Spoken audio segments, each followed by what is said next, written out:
Hey everybody, Fiber Spider here, back again with another live stream. Hope you're doing well. I'm doing pretty good here.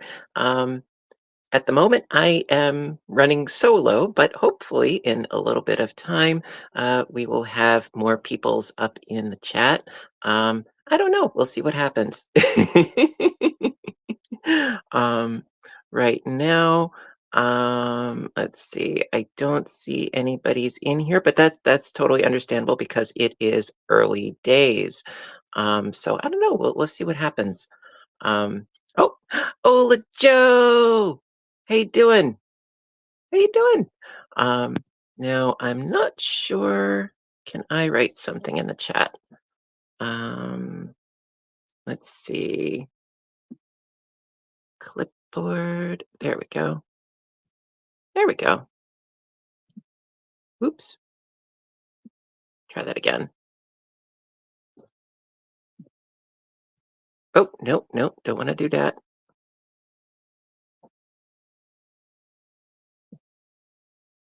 Um, Trying to do something here. Bear with me.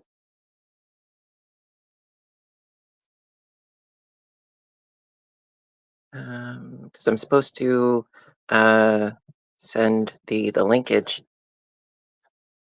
I'm trying here. Oh, wait, here we go. Paste. There we go. Da, da, da, da. Yeah, so that way we can have Russ join in. He's having technical difficulties. Excusez-moi. Hello, Mary. Hi, Karen. Oh no, you're not late. You're right on time.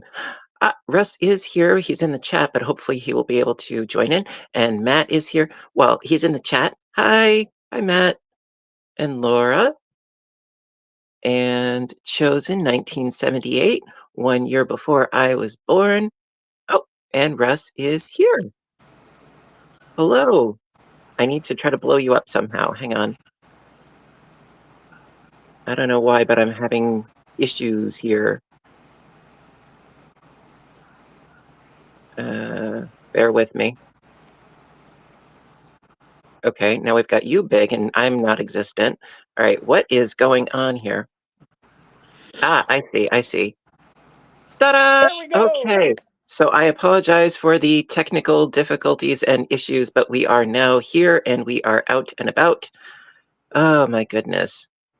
Darth Mom's here, and Patricia, and Billy Bell. And oh, Spring's here. Hi, Spring. Poking my head in to leave my thumbs and hellos to all. Thank you, Spring. And Russ just went dark. And Enid, hello, Enid. Hold on. I'm here. And Bird Mama, hello, everybody. Yeah, so I apologize for technical weirdness today, but you know, technology is never to be entirely to be relied upon. Hello, Luna. Yeah, prime example of the more we rely on technology, the less we actually should. You know, libraries have changed over the years, as I'm sure that most of you realize. Russ, you keep blinking out. Yeah, the computers all went dead at the library on Wednesday. So, I mean, we had the computers, but they weren't online, so we had to do everything kind of manually for the whole shift. In fact, for most of the day. So that was cute. That was interesting. Hello, Snatched. But there's actually a book that I want to talk about that really has been helping me. But enough about me at the moment. Russ, hi. Good to have you on. How are you doing? Frustrated. What's the matter, Pookie? Oh, it would Google would not let me in. It actually denied me and blocked me access to Restream. Interesting. Very interesting. And now I'm Hello, hearing a Roll. feed. Are you hearing a feedback? No? Is there anything weird on the audio chat? Because I don't hear nothing weird. because I am hearing it's almost like a delayed. I mean, there sometimes is like a slight delay, but like I'm not hearing you being delayed or nothing. I hear you as your lips are moving.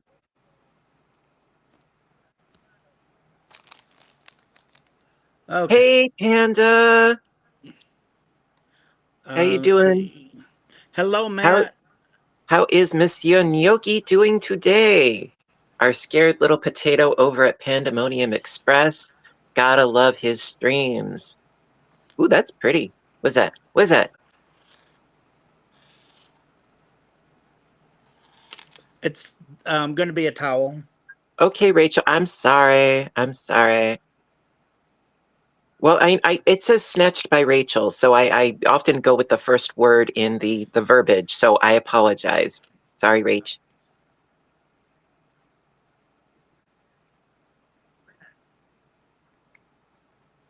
And I'm just using. I'm sorry. What is it that you're making? I'm sorry. I got distracted. I'm sorry. So you got some cotton there. Yeah. Making a towel, a hand Ooh, towel. spivvies. Spivvies. Any particular stitch? Just a basic knit. That's cool. You know, so you got your garter stitch going on. Yep, got it going on. And I Cool. have the where you knit two, yarn over, then knit across. Oh, so you got like a little bit of a border thing going on with Yep. eyelets. I love eyelets. Yeah. Hello, Sandra. Sandra. Oh, hi, Linda. Um, Sandra is indispensable at being the death counter on Panda's streams.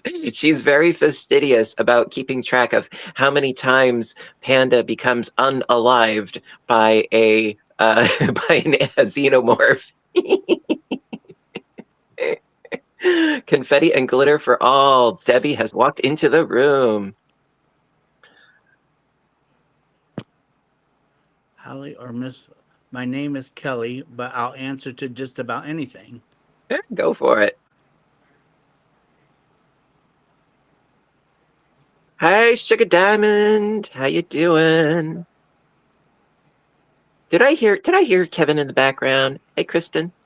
Oh, he's out talking to his mom on the phone. Okay. Hi, Kevin in the other room.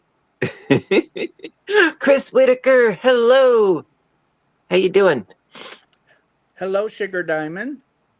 You guys are all so awesome sauce. I hope you realize that. Thank you so much for being here today. I wasn't entirely sure that I was going to be on today. I've been going through sort of an emotional roller coaster as of late. Nothing new. I mean, that's sort of status quo with me. But it's kind of some days it's kind of a struggle to put on your game face. You know, it's like, okay, let's go. You know, sometimes it's a bit of a struggle. But you know, like once you get over that initial hump, you know, it's all good. You know, we do what we do what we do. We do what we can. Um, I had mentioned a book just earlier. Oh, good to hear, Chris. So initially I looked at this book and I thought, I don't know, you know, because I'm not usually a huge self-help book kind of person, um, because there are so many of them. Hello, Burned. How you doing? Um, I'm well, my no, I don't know my ancestors, but my lineage is partially from Germany. Bon Bon, Chicky Bon Bon, how you doing? Um, uh yeah, like there's so many self-help books out there, it's not even remotely funny.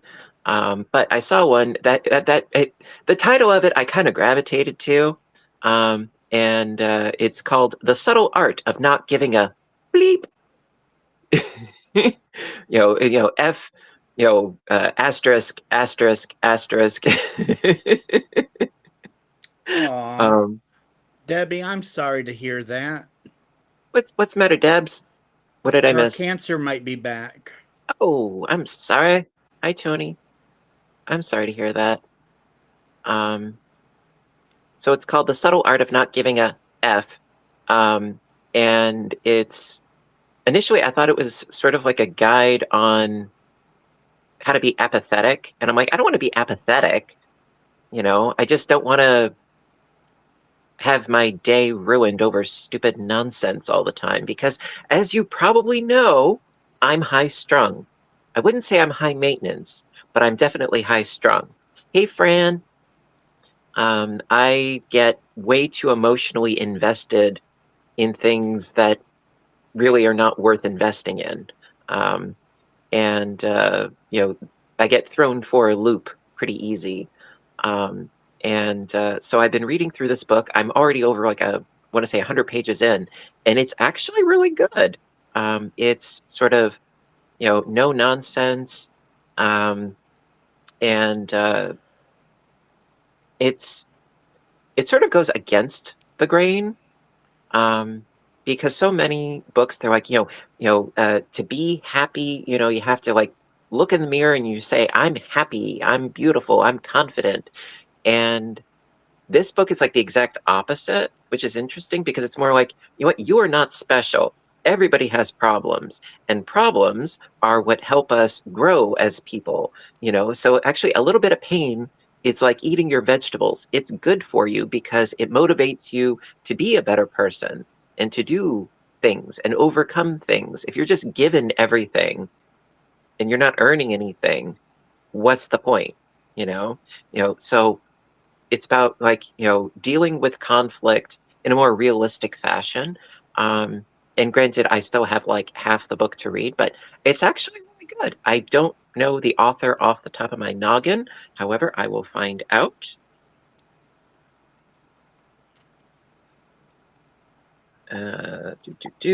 Subtle Art of Not Giving an F, by Mark Manson. Hello, Michelle. And I'm enjoying it, thus far. Yeah. I don't know how well you can see that or not, but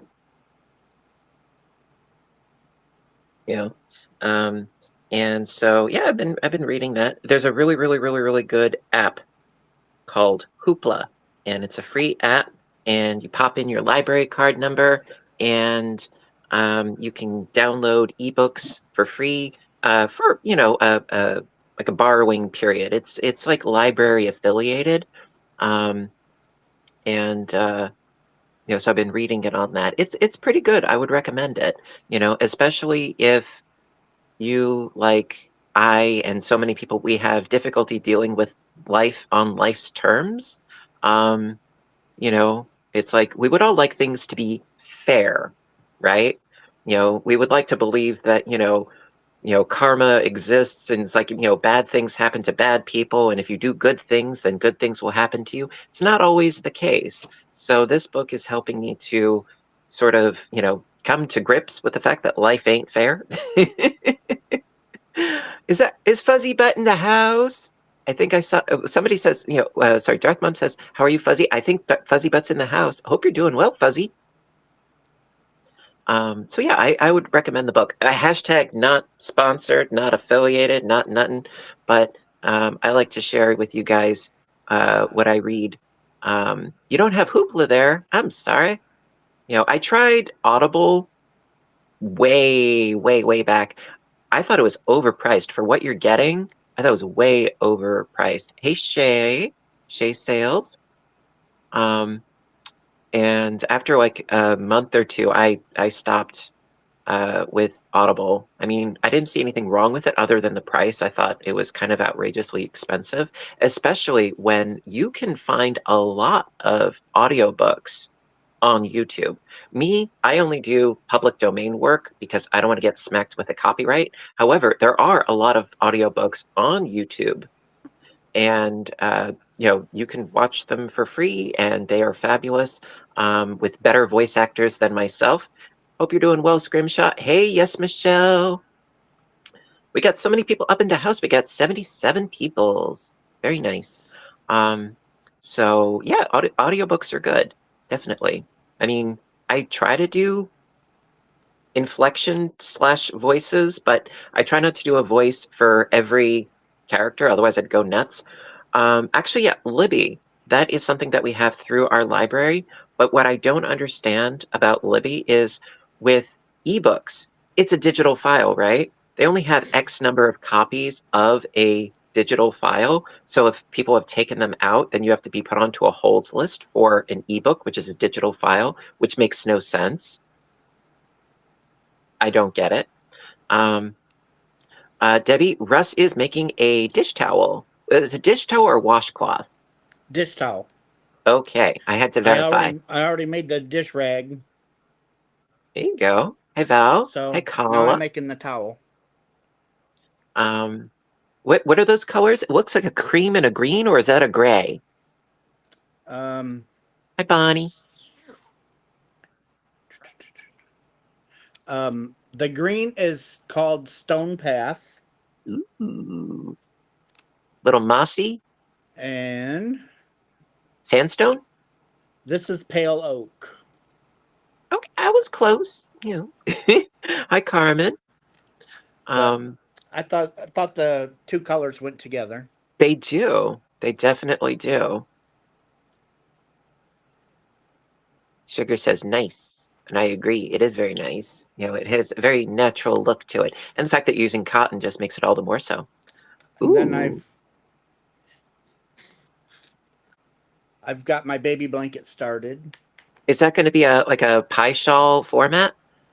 Just a circular baby blanket. Right, but I mean, as far as the increases, Oh yeah.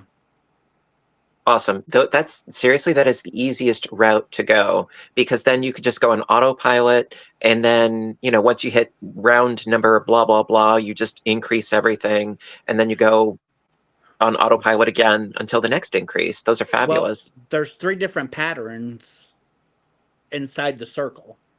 Okay. So you So are doing a pattern within the non-repeat area. Yep. Awesome. I like that. So the first is called the floral lace.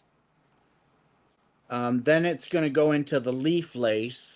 Ooh. And then it's going to end with little branches. Oh. Thank you, Sheila. I thought that was a Sheila. Thank you, Sheila. Thank you so much for becoming a member. I appreciate. Thank you. Thank you.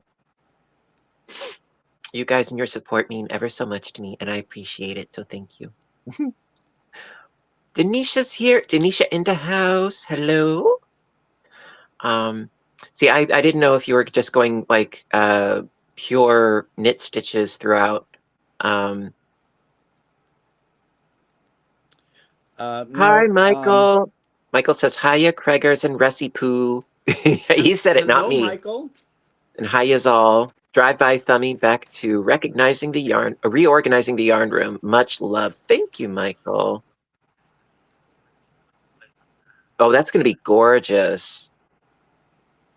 That is going to be gorgeous. See, oh, who just, Peggy. Did somebody do it? Oh, Robin. Thank you so much. Robin just gifted 10 memberships. Thank you so much. So Awesome, sweet and Robin. supportive. Thank you. Thank you. And congratulations to all you new members. Thank you, thank you, thank you. You guys are the bestest. Thank you. Yeah, I did, I think at one point it was more like a free form, like organic lace thing. It's like for every increase that you do, you need to do a decrease. But I just went, you know, I went organic with it. But I mean, I love any sort of botanical kind of knit patterns. Love those, especially leaves. Love, love, love. But that's going to look gorgeous, and that's going to be for your little granddaughter. No, family friend. It's her first baby. That's sweet. They don't deserve you, because that's going to be a gorgeous piece. Technically, my stepniece. Oh, thank you, Joe. Kevin's step niece. Very, very sweet. Yeah, actually, I'm working on a project right now that I'm not gonna show you because it's gonna be a video, but I am working on a project with this. I know my lighting in here is atrocious, but it is my Red Heart Super Saver Biddy Stripes, which I saw this at Walmart last night, and I saw it there the time before, but I'm like, what am I gonna make with it? So I picked this up. The colorway is called Rainbow. And so it has sort of like a stone washed variegated to it, and it creates these long bits of stripes, in the different colors and such. I'm kind of liking it. I mean, it has the same textural quality of Red Heart Super Saver. It's not more soft or more coarse than the typical Red Heart Super Saver, but I really like the colorway because it's not very, very choppy, where it's just a couple of inches of one color and then a couple of inches of another color.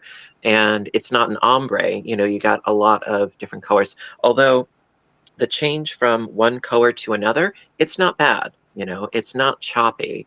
And so I went a little bit crazy and I bought a dozen of these skeins. So You bought 12? yes, that was all they had. I decided to go a little, it's a Red Heart scrimshaw. Yeah, so it's the Red Heart Super Saver Biddy Stripes. And I mean, I like the, I think it's just like regular Red Heart stripes. That one I like too. But this one, it has, sort of like an acid wash kind of look to it. That is going to be so pretty. That's one that I made a few years ago. And so you're using the same pattern? So I'm using the same pattern because it was a really, really nice blanket. Well, it's going to be gorgeous. So, whatchamacallit? So yeah, I'm working on something with that yarn. I literally just started it and I'm making some decent progress. I'll give you a hint. It's going to be a blanket, okay? But it's going to be, I would say, seasonally appropriate, It's not going to be like really, really, really thick. I will give you, because I did sort of a bait and switch and I said, ooh, I'm working with this pretty yarn, but I'm not going to show you what I'm working on. I will show you what is coming out for tomorrow's tutorial. I'll be fair, I'm not going to be a complete meh. So tomorrow, well, the pattern that I'm using for this, I'm not telling you yet, but for tomorrow, it is this little piece. Oh, that's nice. That's beautiful. Thank you. So this is, they're sort of like stacked pineapples. So I call it the pineapple column stitch. So you got all these pineapples stacked up on top of each other with sort of a double V stitch in between the pineapples. And it's only a 4-row repeat. Yeah, it's really, really, really easy. And so you could just fly by doing this. So whether you're making like a table runner or maybe some curtains or a wrap or a coverlet, a beach cover up, really whatever, you can have fun with it. So thank you very much. So yeah, that's my little sneak peek for tomorrow. I did all the recording last night. I just have to do the uploading and stuff, Hello, L Joy Crochet 84. Hello. Thank you, Nana. Yeah, so that's going to be up tomorrow. And also tomorrow, thank you, Sandra. Now, okay, Sandra, I'm sorry. Is it Sandra or is it Sandra? Because I hate butchering names, absolutely. But making me think of The Adventures of Milo and Otis. Bonnie, it's not a secret. I will be spilling the beans on the project when I'm ready to. I'm just not ready to yet. But yeah, The Adventures of Milo and Otis. It was the cat that Milo gets hooked up with. She's she's Sandra, because there's a French derivation, so she's Sandra. Um, if you've never seen The Adventures of Milo and Otis and you like animals, you have to watch it. It was from the 80s. Dudley Moore does the voices of all the characters, and he does them so very well. So you've got this little ginger orange kitty, and you have a little pug dog, and they have adventures together. It's precious. It's absolutely adorable. Would totally recommend it if you haven't seen it. Yes, Michelle loves Milo and Otis too. Debbie says we have ways to make you spill the beans. Oh my. The traditional way, not Sandra, but I'll give you a pass. All right, well, thank you. Hi, Robin. Yes, Otis was the dog and Milo was the cat. If I get it mixed up, it's just because I'm a little frazzled. But yeah, it's absolutely an adorable movie, especially there was a young fawn. Frolic and leap like a zephyr breeze. All right, Shay, enjoy dinner. Oh my goodness. Oh. Hello, Goya, and hello, Cecilia. So yeah, it's been an interesting week, and I don't know about you guys, but we've been having killer heat lately. And if it's not the heat, it's the humidity. It's like walking through, wet, hot, wet cheesecloth. The air is like thick. It's dense. It's crazy. Let's see. There's a Brian in the house. Oh, is Brian? Oh, there is Brian. Hello, Brian. I missed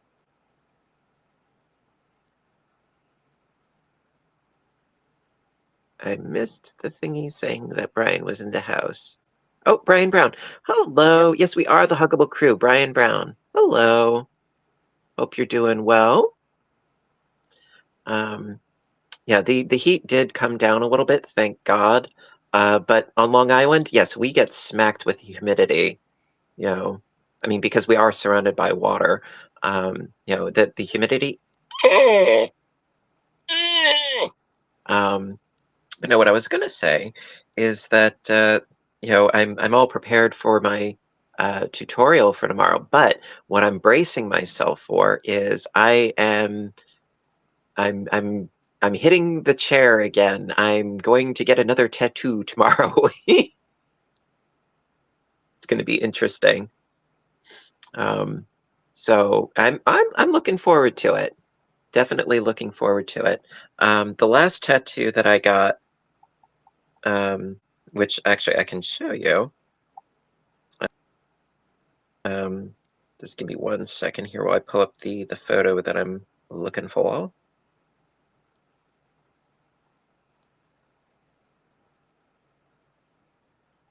Bear with me just a momentito. Come on. Well, the picture I found, it's for a temporary tattoo, but if it loads. But mine's not going to be temporary. Yeah, the one that I had gotten last time was this right here, my Celtic knot with the Celtic ring around it. Hey, Denisha. And so the center piece I had gotten touched up and redone. The ring around it, that I had gotten in addition last time. But tomorrow, and of course this picture does not want to load for me for whatever reason. Go figure. So what I'm getting tomorrow is, okay, I need to lower my I need to lower my brightness, I think. That might help. Oh, there we go. You can kind of see it, I think. That is called the Flower of Life. So I don't know if you can see it very well, but so that's what I'm getting. Let me see if, oh yeah, this, there we go. That's better. So I'm going to be getting that in the same shape and size as my other tattoo, but I'm going to be getting it on this arm because I figure that way I'll be balanced with my ink. You know, one circular pattern on one side, one circular pattern on the other side, and I will be even. And then I plan on getting more. Thank you, Panda. Yeah, it's called the Flower of Life. It goes way back, like over 1,000 years. It's part of sacred geometry, and you know, all the interconnected circles and so forth. There's a whole history behind it, and in part, you know, I can appreciate the meaning behind it, but also I find it visually fascinating. You know, esoteric definition and meaning aside, I find it fascinating. So I'm going to be getting a tattoo of that tomorrow. But I have other ideas too. I do.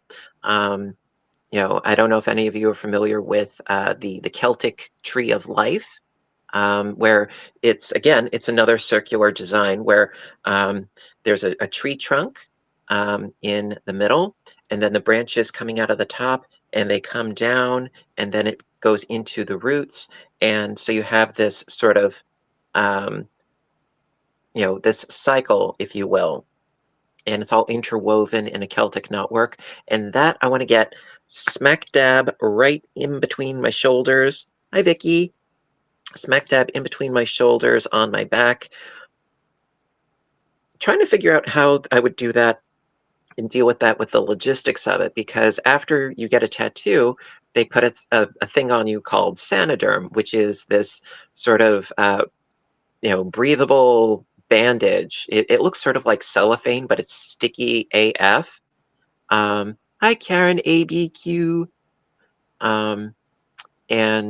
So the problem is, how am I going to get this bandage off of my back? Because I'm not going to let my mom take it off. You know, she'd just go, you know, she would just rip that sucker off.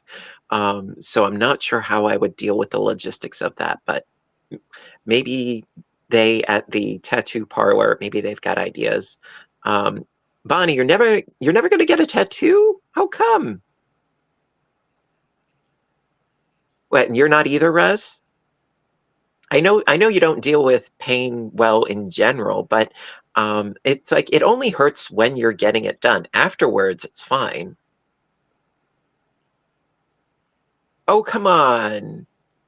Okay, I'll tell you what. When you get your tattoo, I will come and I'll slap it, and we'll see if it still hurts. Guess what? I slap back.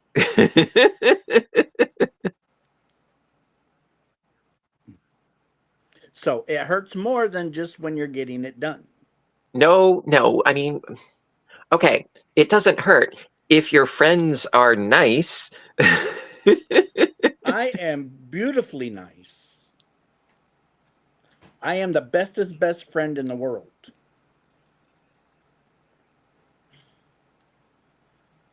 I have yarn and I know how to use it.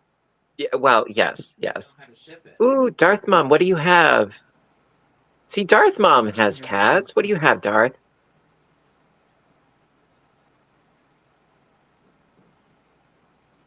Brian says I'm going to have to shave my wait, I'm going to have to shave my back very closely. I don't have back hair. I just got a text. I just got a text from Gary. He might be joining us. Wait. I just saw something.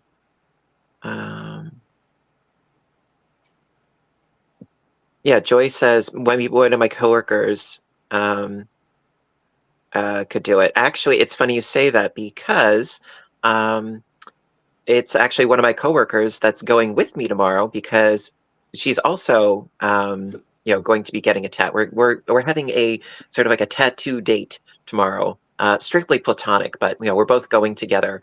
You know, she's getting a piece. I don't know what it is yet.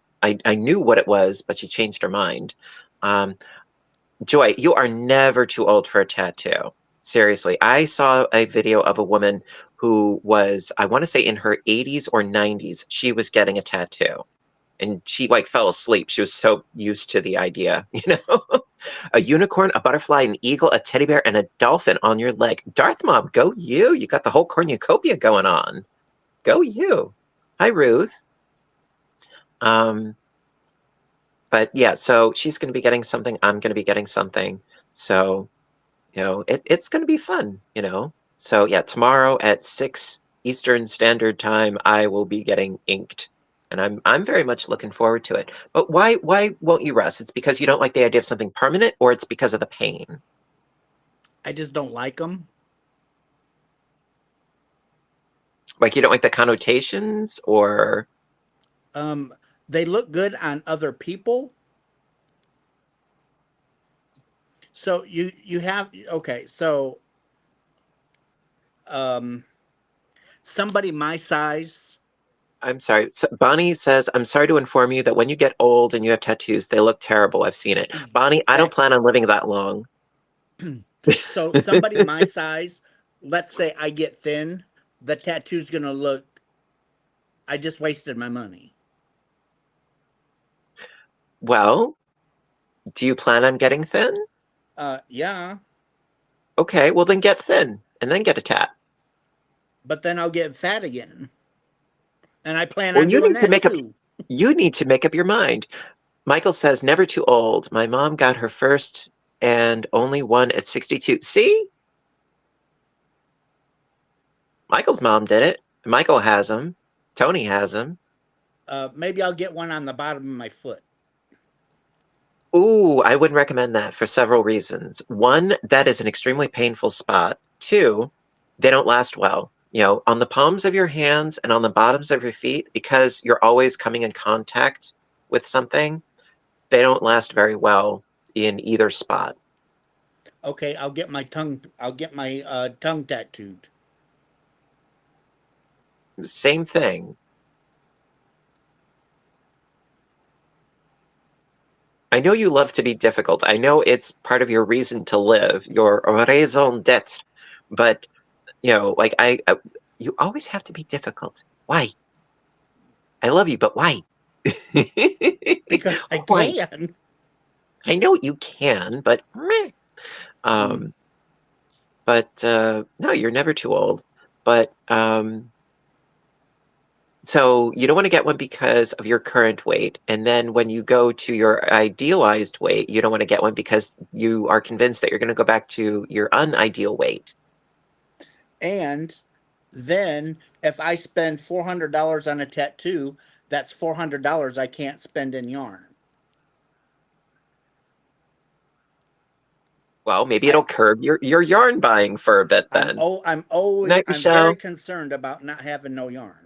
Uh-huh. I'm running out as we speak. Please. Oh, who said that? Kathy Mack. My mom passed away in 99, and I have an angel wings and her name tattooed on my upper back. It's huge. Well, it sounds lovely. Yeah, Michael, I know you have a tramp stamp, but I don't know what your tramp stamp says, though. I'm very curious. Exactly, Robin. Russ difficult, never. Russ is always difficult.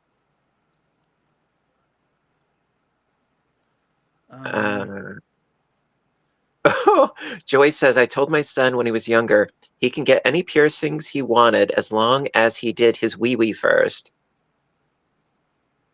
Ouch. Yeah, Russ needs yarn therapy. And don't lie, you got yarn for 20 years, says Bonnie. She is right. And Holly and Mistletoe says, I got one for my 60th birthday. I just turned 65 and we'll be getting another one next month. Good for you.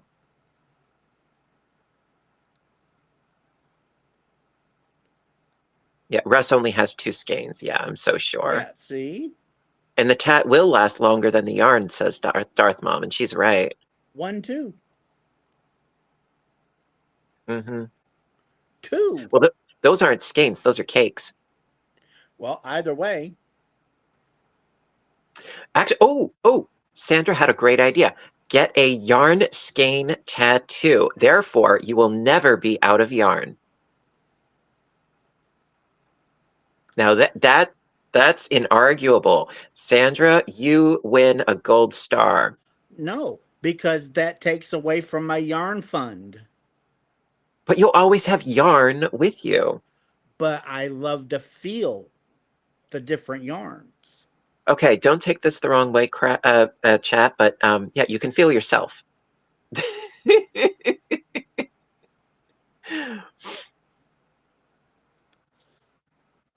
Just don't know.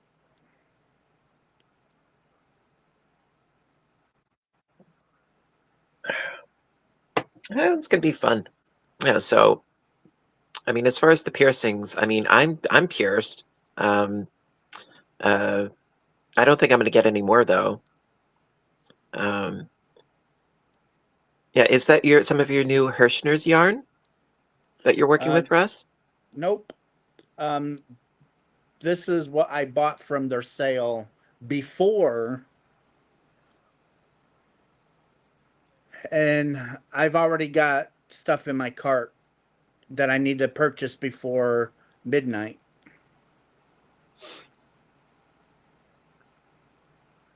Yeah, I'm sure that Hirschner's is breathing a sigh of relief since you're not there right now. They're probably happy I left. But no, they have some really, really good cotton on sale for $30 a bag.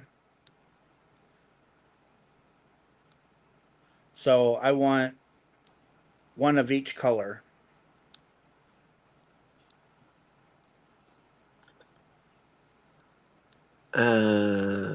Sandra says, I should get one that says Spokalize. I don't understand that. Spokalize? I understand the one that says Thimk. Thimk. It would, instead of an N, it's an M. That I get, but Spokalize, I don't get that one. Perhaps I'm being dense. Spokalize. I don't get that. Russ is knitting a hand towel. And Scrimshaw's tempted to get one at times, a tattoo, but I promised my dad, World War II vet. Well, whatever makes you happy. Hello, Marlene. Good to have you here.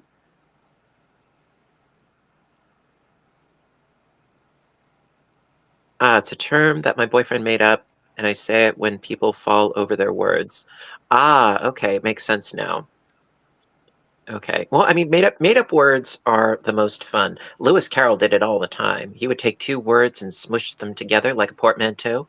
He did that with the poem The Jabberwocky. 'Twas Brill again, the slithy toves did gyre and gimble in the wabe, all mimsy were the borogoves and the mome raths outgrabe.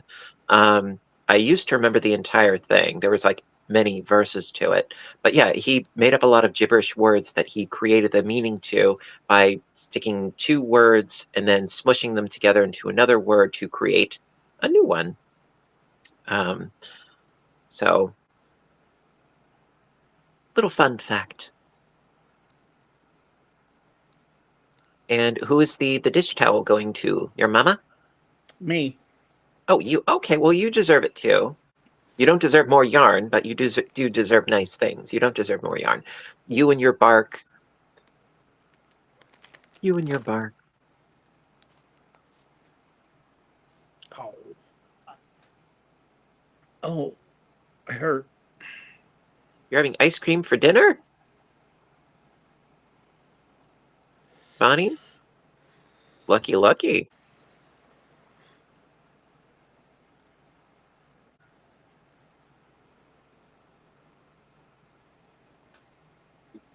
would like to do a segment of either made-up words or bad English. Yeah, Sandra. I mean, that's what I get subjected to so many times a week. Uh,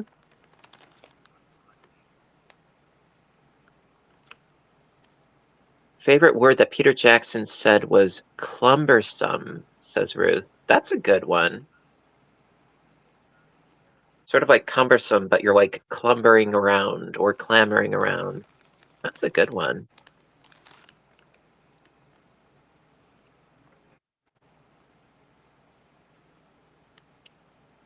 Scrimshaw Rose says, I got another pair of knitting needles. Can't find the ones I bought since the avalanche. Avalanche? Did you have an incident?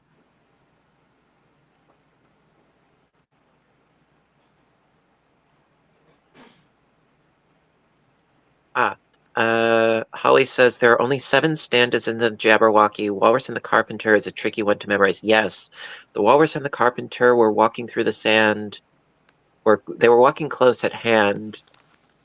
Yeah, they're walking close at hand, and something in the sand. Oh God, that's been even longer since I remember that one. And while the sea is boiling hot, and whether pigs have wings. Candace says, who learned you how to spoke? Good question.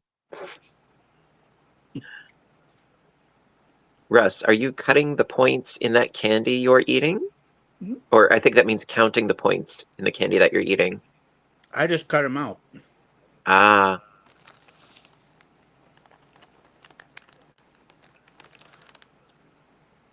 And Sandra says, I tried today quotation on my test live, and it came out as quotation. Oh, no, Scrimshaw had an avalanche. It was her yarn storage shelves. I'm sorry. I hope you're okay. Fortunately, yarn can't break. Okay, Bonnie.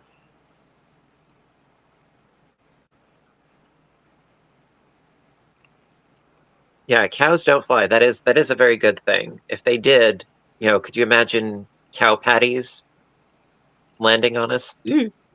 Hello, Lulu. Yeah, so you got your dessert, munchies right there. Me, I don't have anything sweet at the moment. You got me.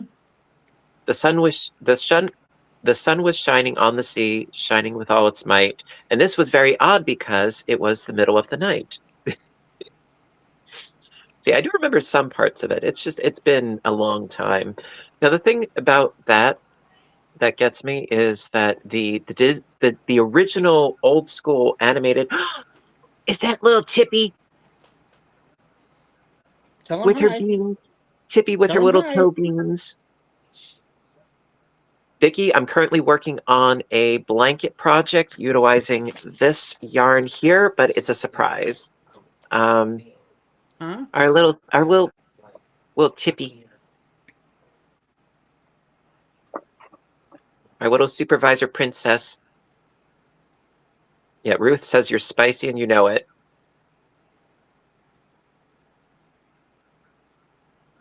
Oh, precious little Tippy. Yeah, you got the sweets. I don't have anything sweet on hand at the moment because I didn't do any baking. You've got me. What more do you want? It's a wonder you don't got to see the dentist after talking to me. You're semi-sweet. You're bittersweet. You got the 50-50. You're like 60% cacao dark chocolate. You're like a little bit of the bitter in there. You're a rose, but you got your thorns, babe. I don't have any thorns. Mm-hmm. Yeah. Or okay, how about this? If you were a flower, you'd be a snapdragon. Me, I'd probably be a pansy.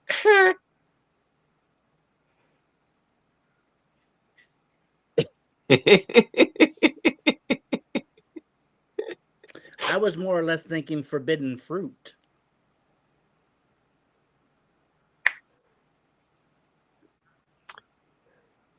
Yes, I bring all the boys to the yard, and they're like, mine's better than your, right? Oh my goodness.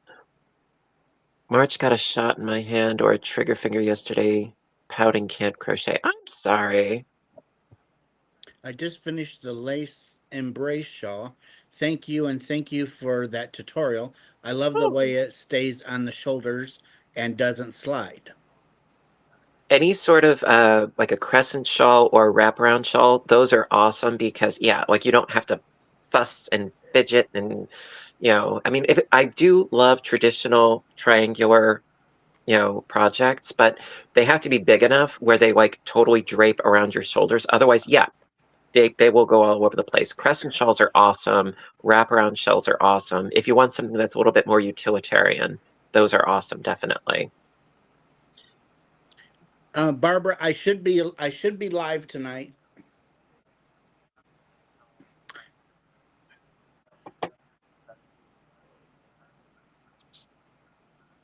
Hello, Barbara Jean.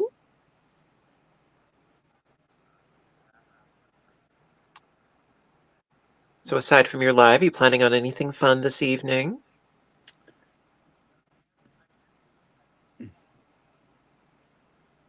Just playing with the fur babies? Yep. Okay, My Tony niece, my says, I'm sorry to interrupt. Tony says, suggestions for a blanket for a teenage boy. I got a great one. Waffle stitch. Diamond Gal, if you mean a message in the chat, I missed your message in the chat. I apologize. Darth Mom, dragonfly shells are awesome. But yeah, I'm sorry to interrupt you, Russ. Yeah, for a teenage boy, I would suggest the waffle stitch because it's very gender neutral. It's not lacy and frilly. If you want something that's a little bit lighter, maybe the granny stitch. That works really well because you could do it in a rectangular format or a piecemeal format where you have a lot of join as you go squares or one big square. So I would suggest perhaps either of those. The virus is really great, but I think teenage boy, I think less lace, more about texture. So I think maybe like the alpine stitch or the seed stitch or like the waffle. Just keep in mind that because the waffle is a textured stitch. Oh, basket weave. Yes, Panda. That's a really good one too because that's a nice textured stitch. But any textured stitches, they are yarn eaters. So be aware of that. They eat up yarn because of front and back post stitches. They eat through your yarn faster. So keep that in mind. So if you're going to do a project where you're unsure of yardage, try to go with a yarn that has no colorway like Red Heart Super Saver. This is an exception to the rule because with any sort of color changing colorway in Red Heart, it has a dye lot. So that applies to the variegateds like this or the ombre. Those have dye lots, but if it's a solid color of Red Heart Super Saver, no dye lot. Check the label. And then you won't have to worry about, oh, darn, I ran out. I need to get more, but I can't get the same dye lot. This is a great one. Ooh, Lathanda, thank you so much. Thank you for the gifted subs. Thank you, thank you. All right, Russ, what were you saying before I interrupted you? I'm sorry. Plans for this evening?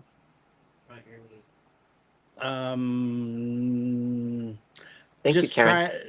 I don't have anything planned other than my live. Okay, that's fine. I'm Because nosy. I'm I'm curious. trying to keep off my knee as much as possible. Understandable. Someone was saying that Tippy looks like one of their cats. Well, maybe Tippy's got an evil twin somewhere.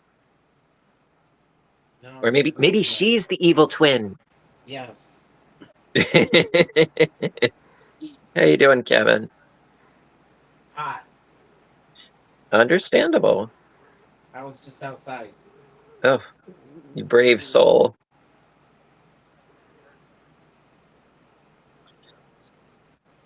Oh my Yeah, goodness.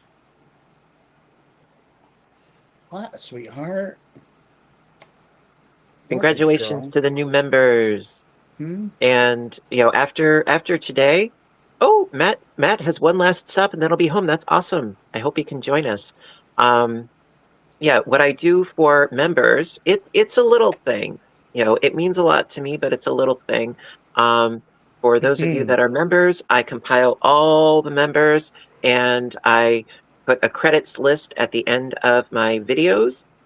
It's just my little way of saying thank you, and I appreciate you guys very, very much.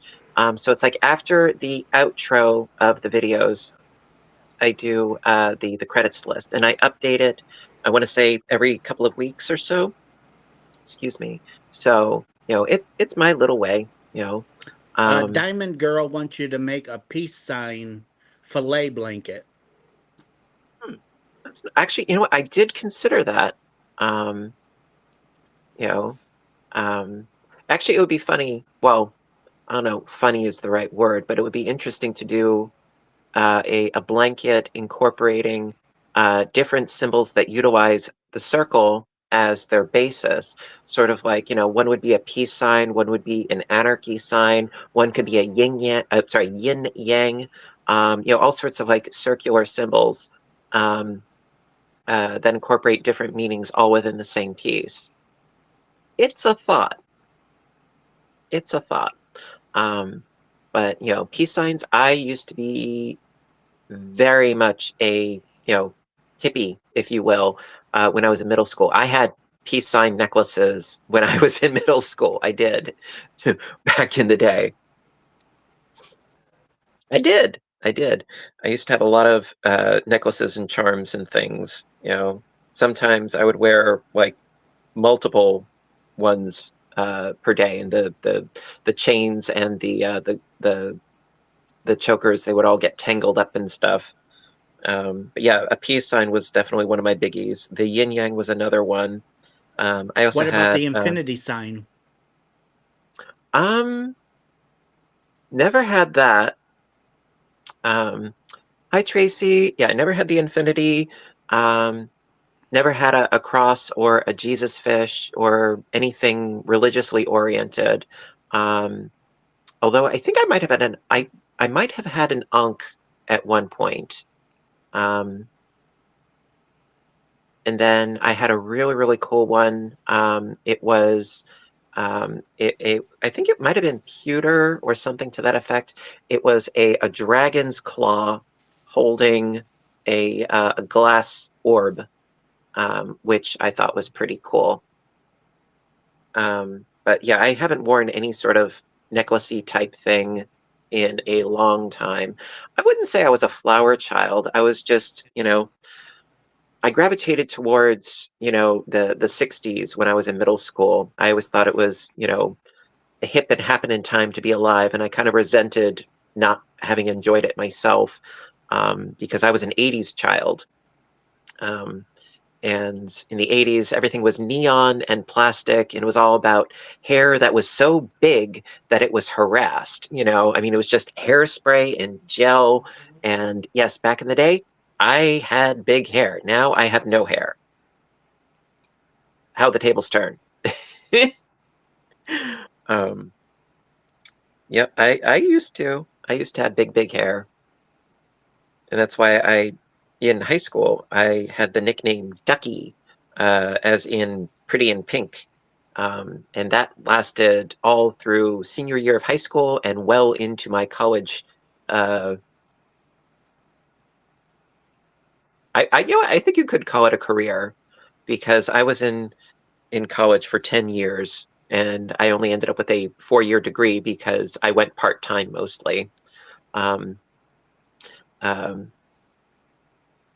was actually my trick for being able to afford college. For any of you young viewers out there, when I first started college, I was working part-time and going to school full-time. And then after a couple of years or so, I swapped that. And so instead, I was going to school part-time and I was working full-time. Back in the day of Blockbuster Video, I was there full-time, 5 days a week. It was like 35, 40 hours a week. I was working at Blockbuster Video back in the day. And so I was working full-time, going to school part-time. And actually, I didn't use Aquanet, but I did use a lot of hairspray. Aquanet I'm very familiar with. And Matt said he had the Ziggy Stardust haircut. I can only imagine. That must have been a sight. And so because I was only going to school part-time, I was getting fewer credits done at a time, but I could afford to pay as I went. So by the end of me going to college, I didn't have a student loan debt. So that's how I, like, I didn't have like this astronomical debt after college. A lot of people do because they want to get, all of their studies done in one quick, fell swoop. And if you can afford it, more power to you. But so many people, they can't afford it. And they end up going into a lot of student loan debt and so forth. And then they're paying off their college education 10, 20 years down the road, you know. And that's something I never had to deal with. LA Looks hair gel, level 5. That's hurricane strength hair gel. I don't remember what I used specifically though. What brand? But yeah, I did the gel and the mousse and the hairspray, and I did all those sorts of things. And Matt, I haven't made a choice yet, but if I get an orange kitten, his name will be Ziggy. I love that. As I hope you mean as in like Ziggy Stardust, as opposed to Ziggy, the sort of squat and dumpy cartoon character from the comic strips. I mean, I loved Ziggy, but he was self-deprecating to a level that even Charlie Brown could shake his head at. I mean, Charlie Brown was like, kind of a perpetual Debbie Downer, but Ziggy, I mean, Ziggy needed a hug.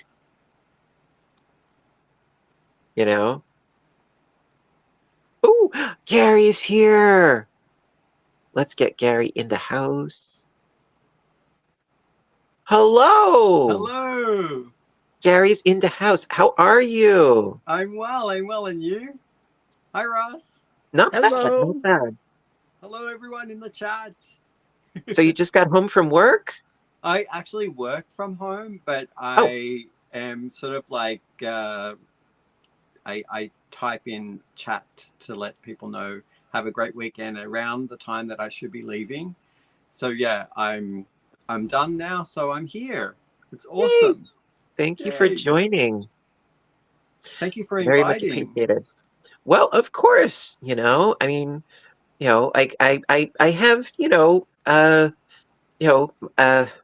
trying to not a menagerie, circle of friends, comrades, cohorts, contemporaries, whatever you want. You're as far as I'm concerned, you're in the circle, Oh, awesome. Well, thank you. Well, you're very welcome. You've earned your stripes, like, you do good work, Thank you. You're welcome. So what are you working on? Tonight, I just picked this up from my project bag, and it's I'm doing an infinity cowl scarf, and I'm doing it where I did a provisional cast on, and I'm doing Wait, it let me tubes. So I want to blow you up. I want to blow you up. Wait, okay. no. All right, wait, I did something wrong here. Okay, hang on. There we go. Okay, show us the goods. Okay, so it's a knitted project which uses slip stitching, but you slip the stitch over like you would a cable. So you get this pattern, and it's actually from a pattern called Brickland's Cowl. I'm actually making an infinity scarf using the technique, and I used a provisional cast on to start the project, and then when I get my length that I want, I'm going to use the live stitches at the end and make these live stitches at the beginning, and then I'll just sort of Kitchener stitch them together. So it's going to be like a donut. Yeah, like a big donut. Yeah. I love it. That's great. I absolutely love the look of that. Those colors are awesome. Yeah, and it's really a neat project if you have like some leftovers that you want to get rid of. Mm-hmm. Obviously, this background color isn't a leftover. I'm using quite a healthy, like I think it's a full skein, but all of these ones are from leftovers. Yeah. Well, that's very smart. And also, I mean, the background color is a good choice because, gray, black, white, off-white, they're non-colors, so they don't clash with other things. So that's very smart. Yeah, you can put anything with it, right? Mm-hmm. Yeah. Gray is definitely underrated for that reason because it's complementary to so many other things because it doesn't have a warmth or coolness to it. So, oh, and Ruth is asking, are you going to put a twist into it before you join? No, I'm going to keep it without the twist. I'm making it long enough so that I'm hoping to get 60 inches, at least 60 inches. And when I wrap it, I want there to be a little bit, I can then play with having some a little floppy or, slouchy, and then some a little kind of like I'm hoping to do it maybe 2 or 3 times around. Very cool. Yeah, so it might be as long, maybe not as long as the Doctor Who scarf, but I'm kind of reaching for the stars for that one. Well, the Doctor Who scarf, I mean, I've done those before, and I didn't do it the exact way that the instructions wanted me to, where it was I want to say the cast on was I want to say like maybe 80 stitches. Well, that's quite a wide scarf, right? Yes, yes. Yeah. And also I want to say it was I want to say it was like 10 some odd feet long or so. I'm guesstimating here. Yeah. And for me, that's way too much because I wanted it to be, I wanted it to emulate Tom Baker's fabulous scarf, but I wanted it to be a little bit more practical. So what I did was I reduced the width by about half. So I did, I think maybe only like 30 cast on stitches, which is still decent. And then as far as the length, what I did was instead of doing um uh X number of rows per color, I did X number of ridges per color. So I reduced it by half and it worked out to, like maybe 6, 7 feet long, which was perfect for me. I always like to have it where I can wrap it around my neck and then have both of the tails come to about my waist, roughly Yeah, speaking. that's nice. So it's not going to get jammed in a door as you're stepping off the bus or something, and then you're kind of like Exactly. having a fatal incident with traffic or whatever. Yeah. Mhm. Or like it gets caught in an elevator door or something. Where I can wrap it around my neck and then have both of the two. It could be like a funny skit of 100 ways of ending yourself with with a long scarf. Yeah. So actually, it's funny though because there was a Twilight Zone episode, and I think it was called "What You Need." And it was about this little old man who had a suitcase full of things, and just like random things like a cleaning solvent or a ticket to somewhere or what have you. And he knew what it was that you needed, not necessarily what you wanted, but what you needed. Oh, And okay. this guy who was just this perpetually angry person, he's like, all right, I see, like, you're giving all this stuff to all these other people. What do I need? Tell me, what do I need? And the little old man gives him a pair of scissors. He's like, scissors? What am I going to need it with a pair of scissors for? Yeah. So later, the guy, he goes into an elevator and his scarf gets caught in the elevator door and the elevator's going up and he starts to get strangled. He takes the scissors, he cuts the scarf, and he's like, I was saved by this little old guy. And then he runs into him again. And so he's like, no, tell me what I need. So the little old man gives him a pen, a leaky fountain pen. And the ink that splatters from the fountain pen lands on the winning numbers in a racehorse, but it only works once. And the little old man is like, no, you got what you needed. You don't need more, just be Yep. content with things. And, the angry man is like, no, I want more. And the little man's like, no, you know what you need? You need humility. You need compassion. You need understanding. You need patience. I can't give those things to you. But, you have something else you need? Okay, fine. So gives him a pair of shoes. He's like, what? The shoes are going to take me where I need to go? And Right. so then the angry man starts chasing the little old man. And, well, the shoes were slippery. And the guy falls and gets hit by a car. And it wasn't what the angry man needed. No, it was what the little old man needed to protect him from the angry man. He's like, nope, that's what I needed. Right.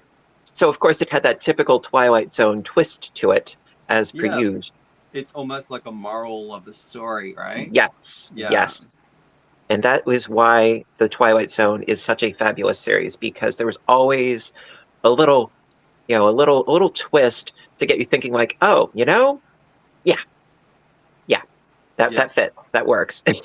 And the narration always kind of presented that kind of message when they were talking ahead in the intro part of the story, or at the end of the story, there'd be that guy's voice that would come in to explain what it was that you should be wary of, or Rod Serling, yeah. Yeah.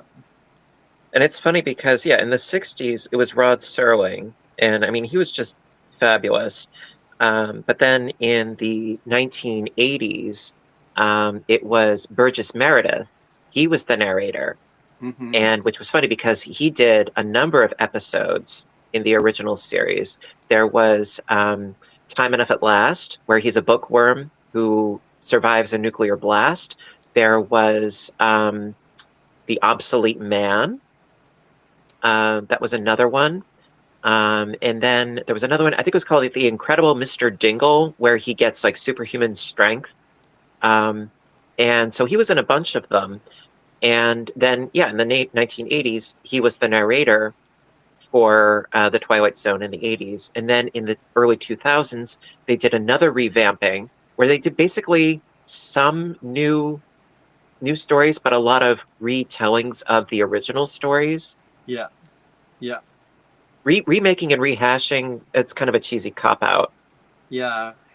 The one that's current now that's similar to Twilight Zone, that has very much the mind-boggling scenarios that happen in it, and they stay with you for a while, it's Black Mirror. I don't know whether you've caught up with this. Yeah. That is such a good series. And it's funny that you say that, because I've often said that Black Mirror is the Twilight Zone, but with a contemporary technology twist. Mm-hmm.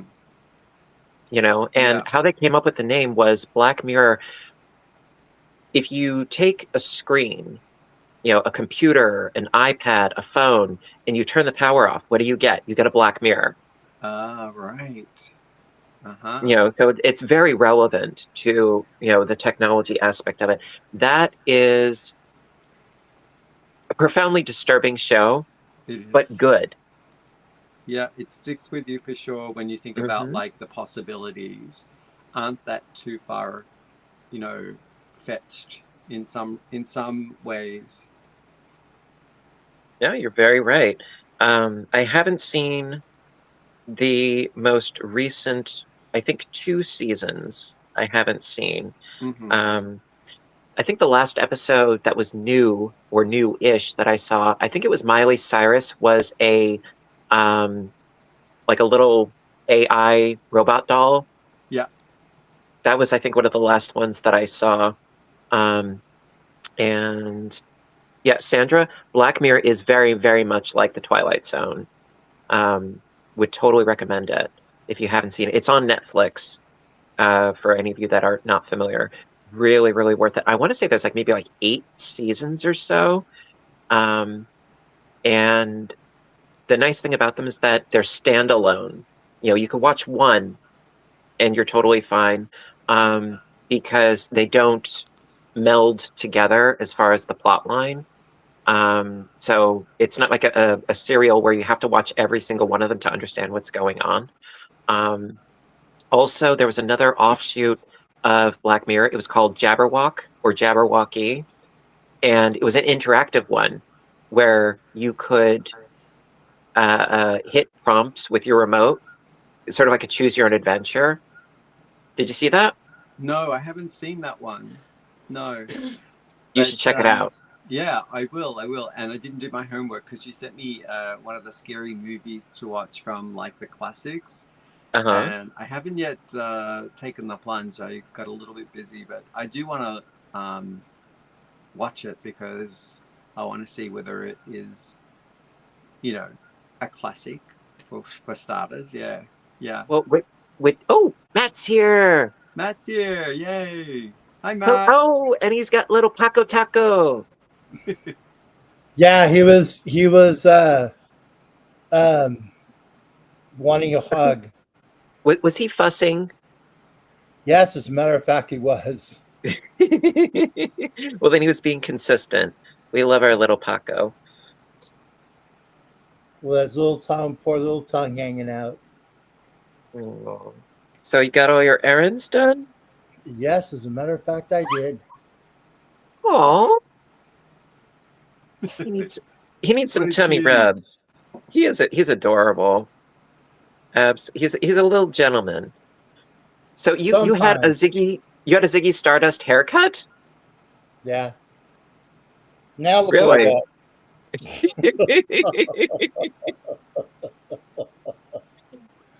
See, that's the result. I think it's in part. It's like all the hair care products that we used. All the hairspray, all the mousse. That made everything fall. I mean, I had friends of mine that were like punk rockers that were putting like that had like the mohawks that put the like egg whites in their hair to get it to like stick up. Oh my god. I mean, I've even heard of people using Elmer's glue. Yeah, I've heard that too. Elmer's glue, a little bit of water. I mean, it's water soluble, so it makes sense. I mean, the worst I heard recently was Gorilla Glue. Oh, I saw that. Poor lady. I did see that. Yes, Gorilla Glue. Yes, it was somebody on TikTok, who was saying, "Oh yeah, I saw this TikTok video. You put Gorilla Glue in your hair." Oh no. Yeah, it's right up there with NyQuil chicken and Tide Pods. Ah. Just because you see something doesn't mean you should do it. It originally happened. This lady was like an influencer on YouTube. Like she had like a huge YouTube channel, and she was showing how to do her hair, and she grabbed the wrong bottle, and she like combed the Gorilla Glue into her hair. Oh my goodness! That's how it started. I was wondering about that. That's my dog. She's going to check on the front door because she thinks that someone's coming to the front door. Protective little beast. She is. She's very territorial. And hello, I didn't mean to but hello everybody. Hey, Sugar Diamond and Panda and Moonlight. And a blanket hello to everyone. Russ, what are you working on? I saw you knitting something. Oh, I'm knitting just a towel. Oh, awesome. I love those colors. That's great. Yeah, those are cool colors. I like that. Yeah. It's Oh, it's the Hirschner's cottage? Cottage cotton. Yeah. I've been watching your purchases from Hirschner's, your sale events that you had up there and traveling up there. It sounded like a lot of fun. It was a lot of fun. Expensive fun. Very expensive. Yeah. Darth Mom wants to know how Pixel is. Say? Oh, Darth Mom, thank you for asking. I should be looking at the chat, but she's doing really well. Yeah. She's got a summer coat right now. She gets trimmed because she's hyperallergenic, and she has hair, so it keeps growing, and she's looking like a nice, smart dog right now. That's such an adorable name for a dog. I love it. Yeah, we have to. I know we have to take poor Paco to get his nails trimmed because he's starting to look like Cruella de Vil. Oh wow! Yeah. Do you have hardwood floor at home, Matt? So he sounds like he's tap dancing when he's like walking around. Yeah. Like he's got little chiclets on his feet. Yes.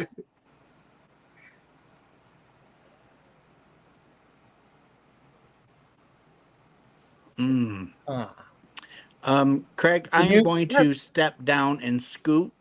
Okay. Well, thank you for joining. Before you scoot, do me a favor.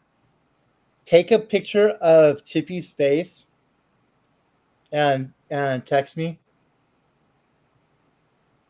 Okay. Doing a drawing. I'm doing something for Russ. Oh, that's nice. Awesome. I will. I'll have to have Kevin help me. So I need like a because I know he's got the black on his nose and it like through here, or the white, excuse me, through here, kind of like me. But the white, Join the club. I got grays too.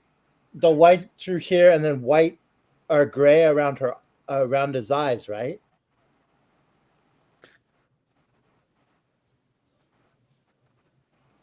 But get a picture and send it to me because I'm doing something for you.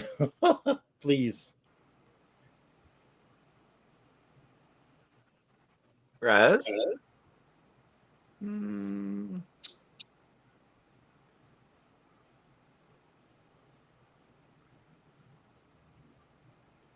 I thought I had. I thought I had one. Well, I would be surprised if you didn't.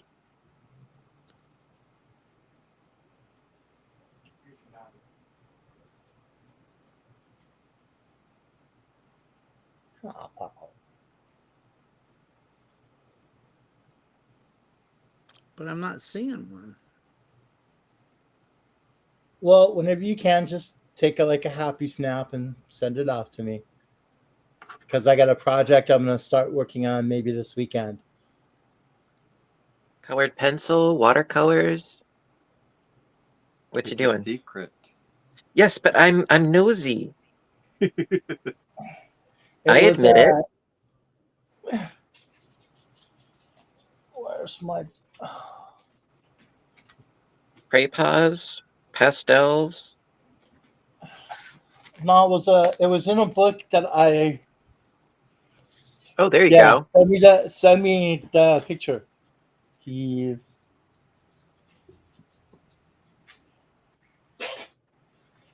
Thank you, Panda. I'm having so much fun playing Oblivion. I really am. That is so awesome. I love that. Let me blow it up. Yeah, Hang that's on. awesome. Love that. It's very I want to say it's very not cyberpunk, It steampunk. reminds me of Doctor Who, like, Or Alice in Wonderland meets, something like- steampunk. That's very cool. Yeah, definitely Mad Hattery. So what I want to do is I want to do one with Your nose like is Tippy's hot. Are you not feeling Tippy's good? face and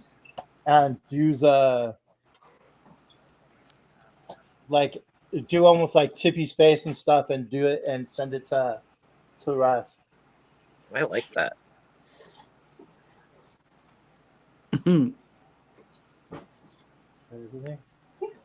Little tippers. So what are you working on, Matt? When you're not coloring beautiful things? I'm not coloring beautiful things. I'm trying to finish a shawl. Ooh. Oh, that's a good Christmas one. Oh yeah, that's nice. And if it's not a shawl, you could always use it as a Christmas tree skirt Yeah. because of the format. So that works too. Multifunctional. So Hi, I'm Russ. working on this because a friend of mine, a coworker of mine, found out that I had a crochet YouTube channel. So they asked me if I would make them a shawl for 4th of July. That's nice. That's a great 4th of July shawl. So are you swapping out to blue? Yeah, so I've got 2 more rows. I've got 2 more rows of this. So see, I started the next row, and it's Mhm. going to be, I have 3 rows of the red, white, and blue, and then Mhm. just solid blue. And then the blue is going to end. end it? Yeah. Now, would you end it on the blue or end it with the variegated at the very edge? Well, I figured I would end it with the blue, Okay. No, I'm just curious. just so But it's like the variegated is in between the white, because the white is so, like, to me it was just kind of stark against the red, so it kind of needed something. And yeah, no, I think it's a good idea. the blue is darker. And also, I think that the shape is perfect because it makes me Hang on, think. guys. I'll be right Sorry? back.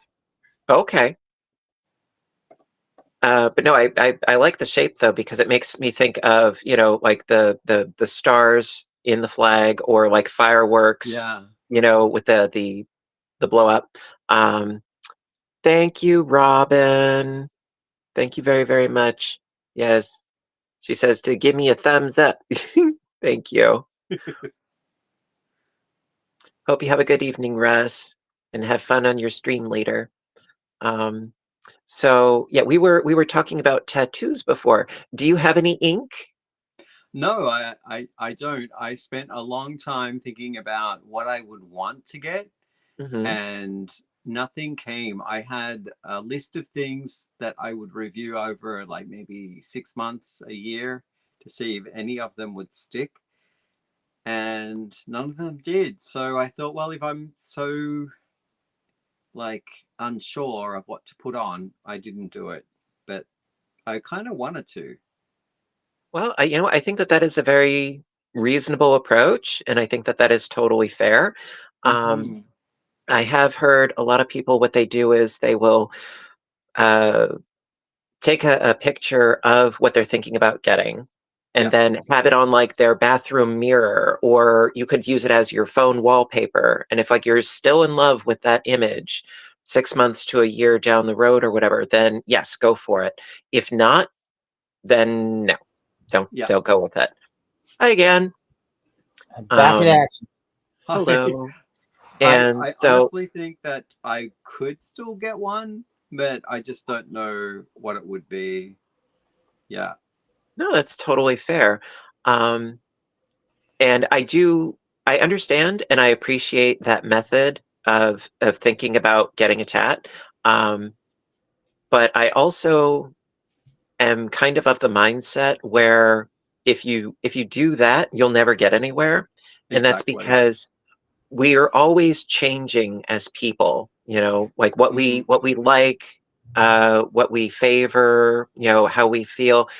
Like every 7 years, you're a different person entirely. You know, Mhm. if I read that correctly or heard that correctly, like biologically, you are a different person every 7 years or so. Like all of your cells have been essentially replaced by other cells. And I mean, also, yeah, our personalities change.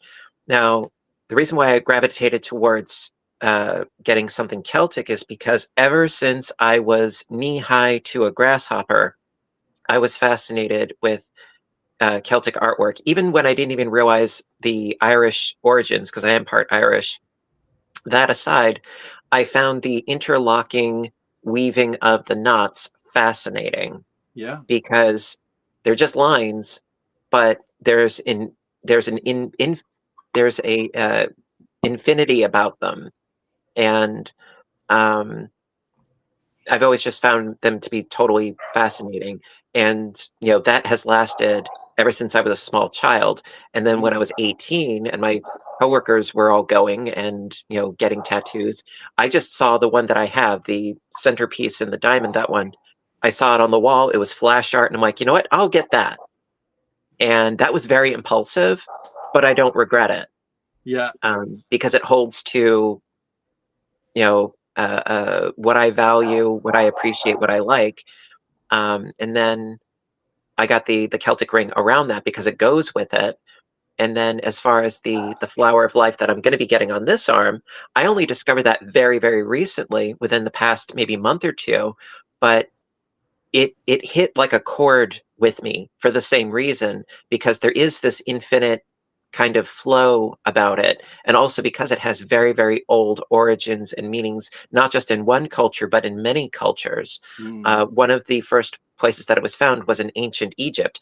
I'm not Egyptian, okay, by any stretch of the imagination, but I do have an interest in things of antiquity and things that are lasting. Like, I would never get SpongeBob tattooed on me, because that's very, very pop art and contemporary.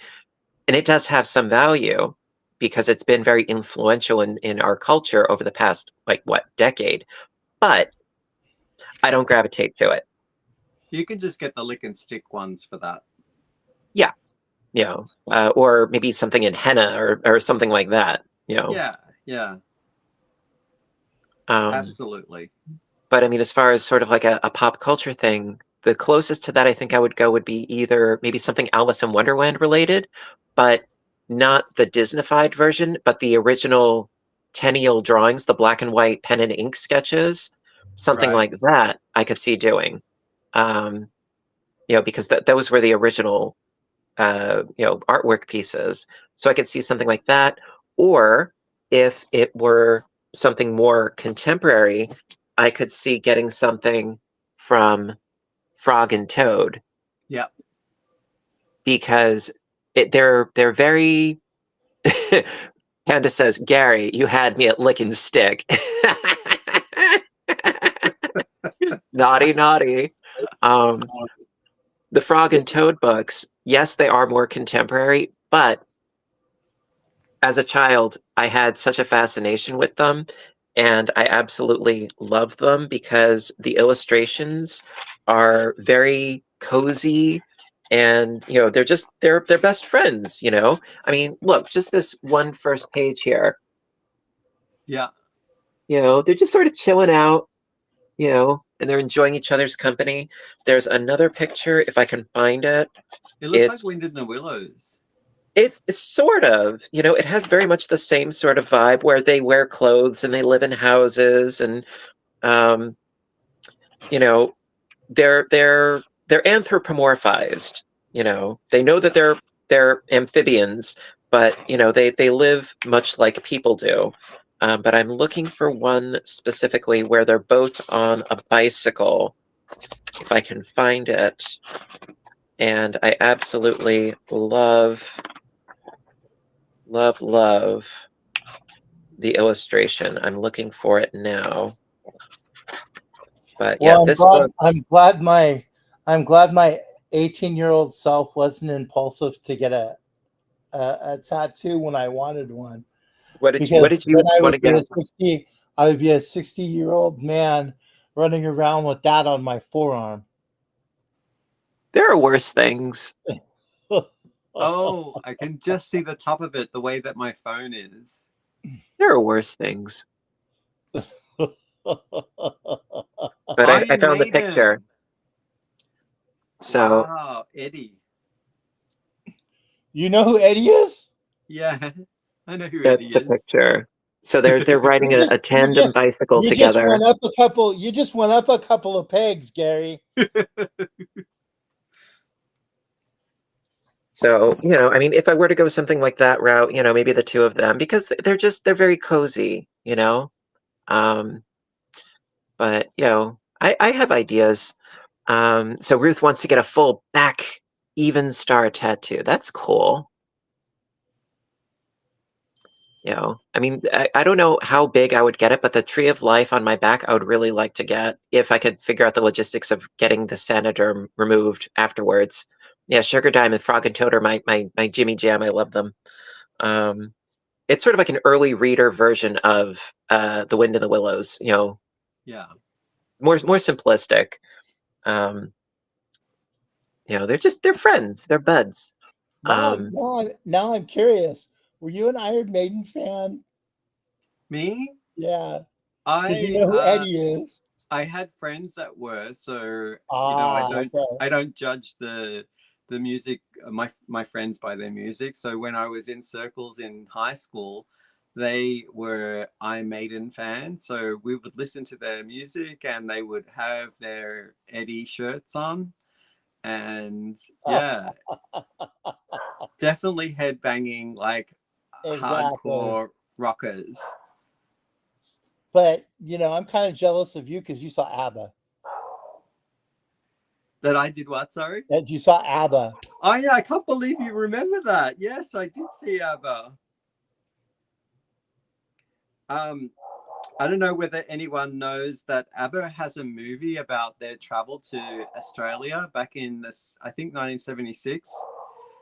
And that year they came to do the movie. It's not a very well put together movie. It's quite like cut and paste, but they threw a concert for all the fans in the park, so it was an open arena and everyone could go. And so my parents took us there because we were diehard fans. Hello, Crafty Gypsy. I'm just going to shut the door here because I don't know whether you can hear her barking, but it's probably okay. really annoying. It's understandable. You know, furry children, you know, they do their thing. It's all good. Okay, hopefully that's better. She's just doing her thing. That's okay. So you're saying about the concert? Yeah, so we were way back because it was so packed that we had to watch it through binoculars. And so my dad was an avid horse racer, and he would go and to the horses and have the binoculars to watch the race. So he bought them for us, and we were watching. We took it in turns to watch our favorite artists of the day. All right, strut their stuff. Cool. It was really good. You're making me think of a concert that I kind of sort of went to. It was in Central Park back when I was in college, and I'm having a problem remembering the name of the artist. It wasn't one of the Elton John ones. No. Ani DeFranco. I think it was Ani DeFranco, if I'm not mistaken. I could be. It was a while ago. You know, like 98, maybe. So it's been a few years, and so it was in an amphitheater in Central Park. And there were cordoned off areas all around the amphitheater, you know, to keep the masses out because Central Park was flooded with people. Okay. And of course, they could only get so many people in the amphitheater. So everybody else had to enjoy just hearing the concert from outside of the cordon. Well, that didn't last long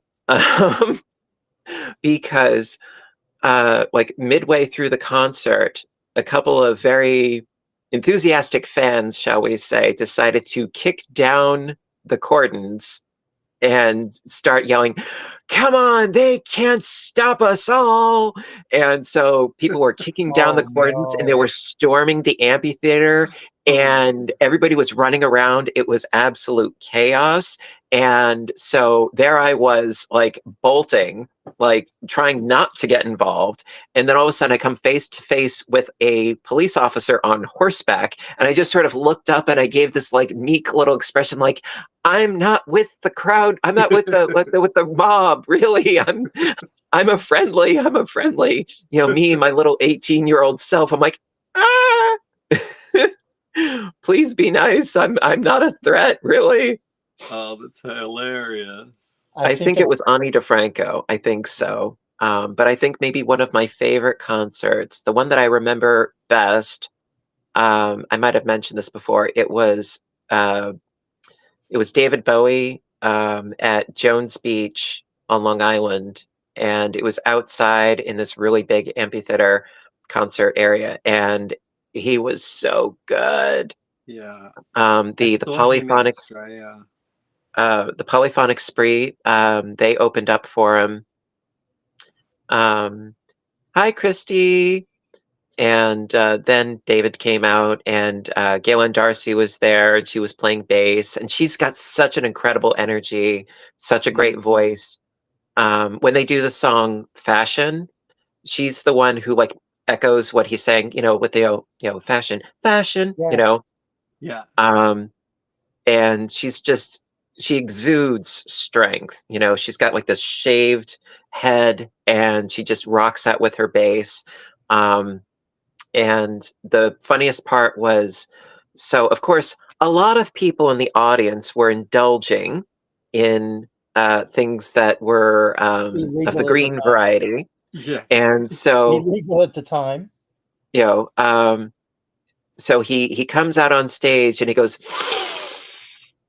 smells yummy. Like, you guys are having a great time, aren't you? And he was so great. He really was. I mean, I'd seen Radiohead perform, I want to say maybe 3 or 4 Radiohead. times, and they were great.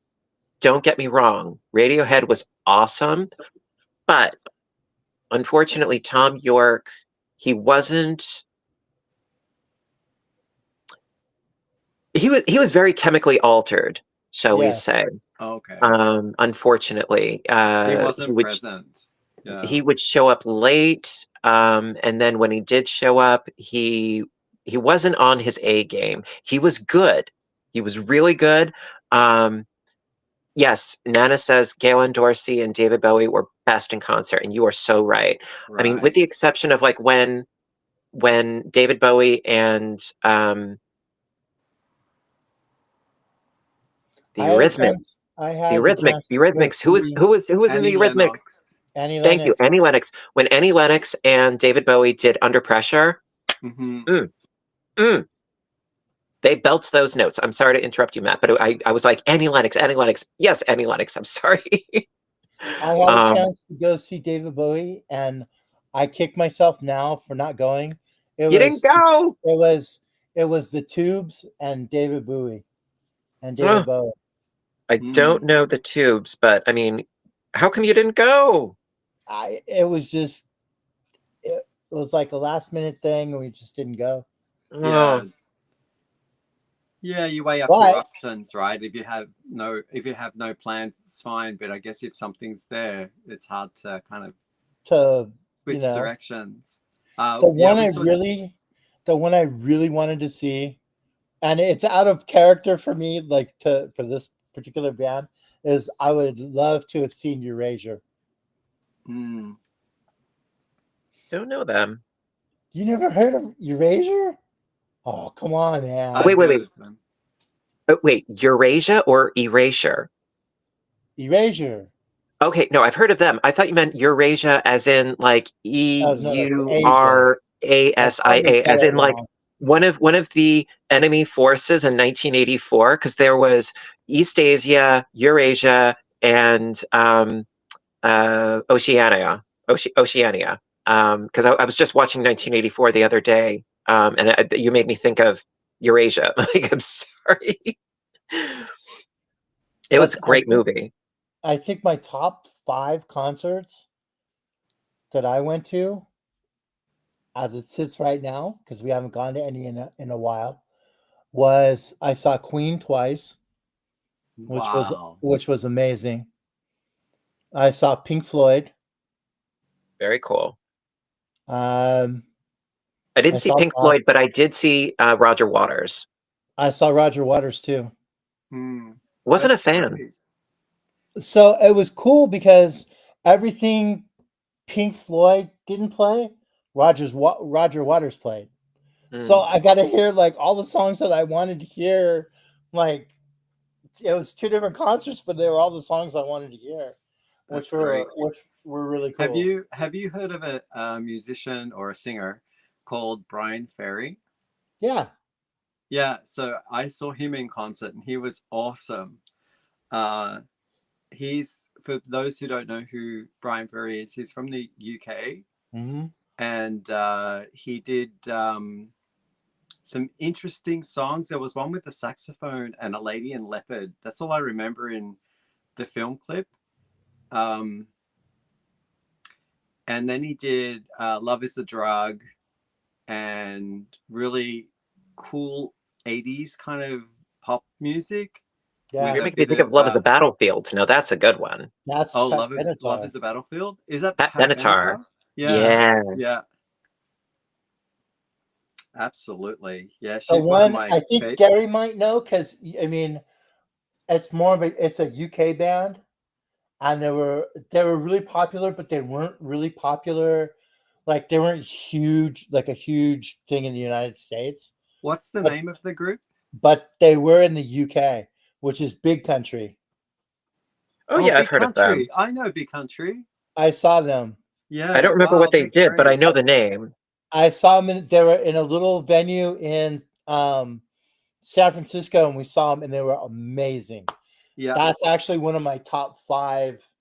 Like Give me one of their greatest hits, because I'm having trouble remembering. in Actually, a big country, dreams dreams stay with you. like a Okay, yes. lover's voice. We can't Yes. do the copyright. Okay, now I remember.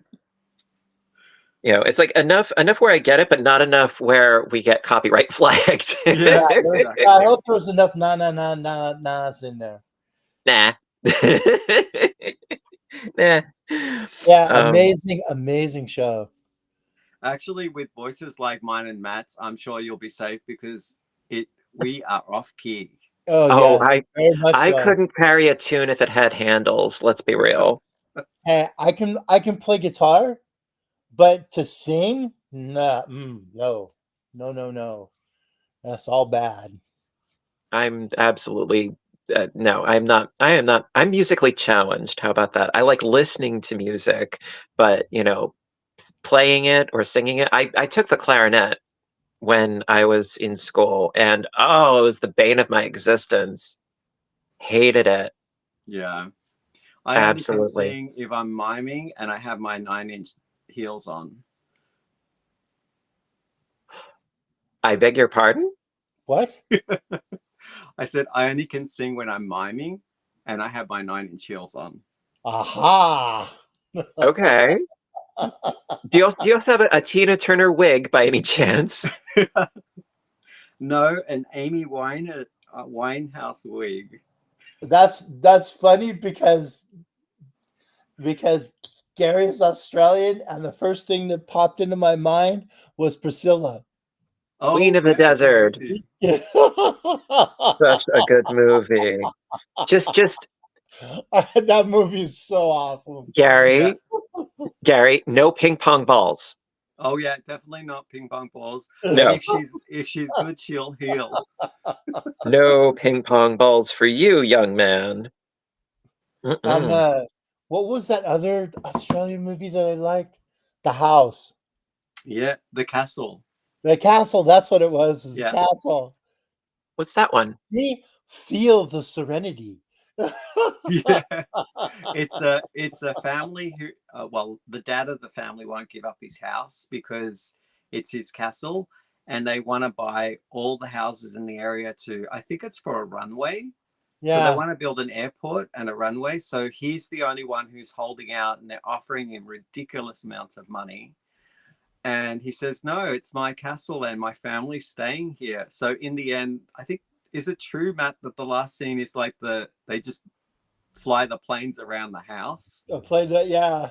And the house is still there. Yeah. Well, you're making me think of. I think it's one of the ones that I sent you, Gary. It's called Heavenly Creatures. Yeah, I have seen that movie, but it's been such a long time since I've seen it. And it has Kate Winslet in it, very young. Yes. It might even been her first It appearance. was. Yeah. Yeah. It was. her first role, and it was based on a true story.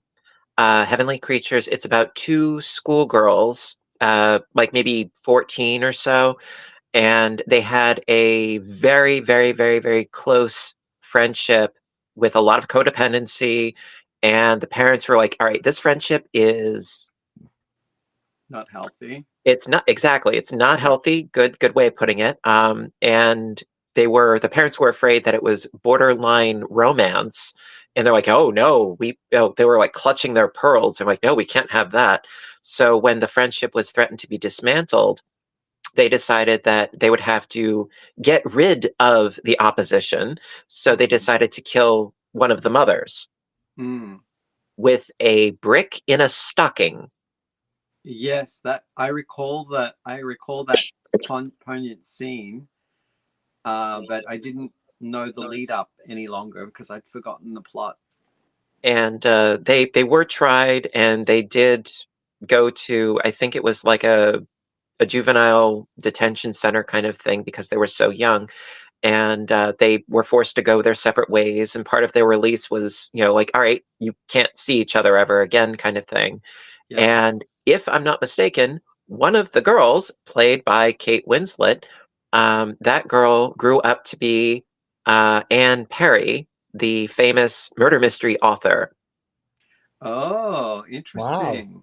Yeah. And well, the thing is that the character, the young woman, her mom was having an affair with a man named Mr. Perry. So I think that was how she got her surname. Okay. So I could be Yeah. mistaken on the logistics, but yeah, The plot it's funny how they thickens. always say, write what you know.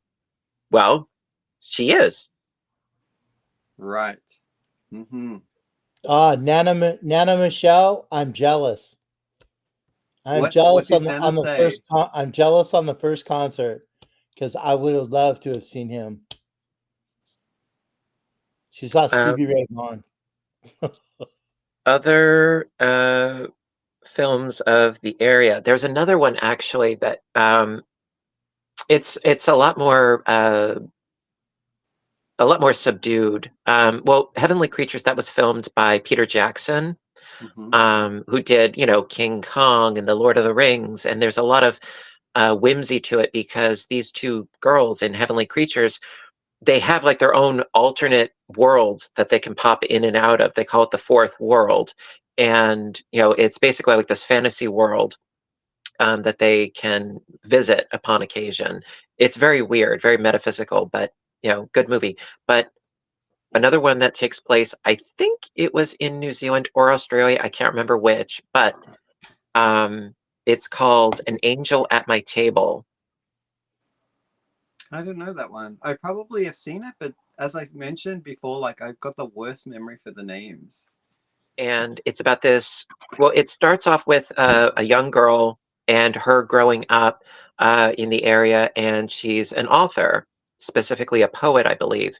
And how through her writing, she also has to deal with a lot of mental illness issues, and having to stay in a hospital for a period of time, and working through her mental illness and so forth. Again, it was very subdued, very somber, but there was a lot of meaning behind it, a lot of depth behind it.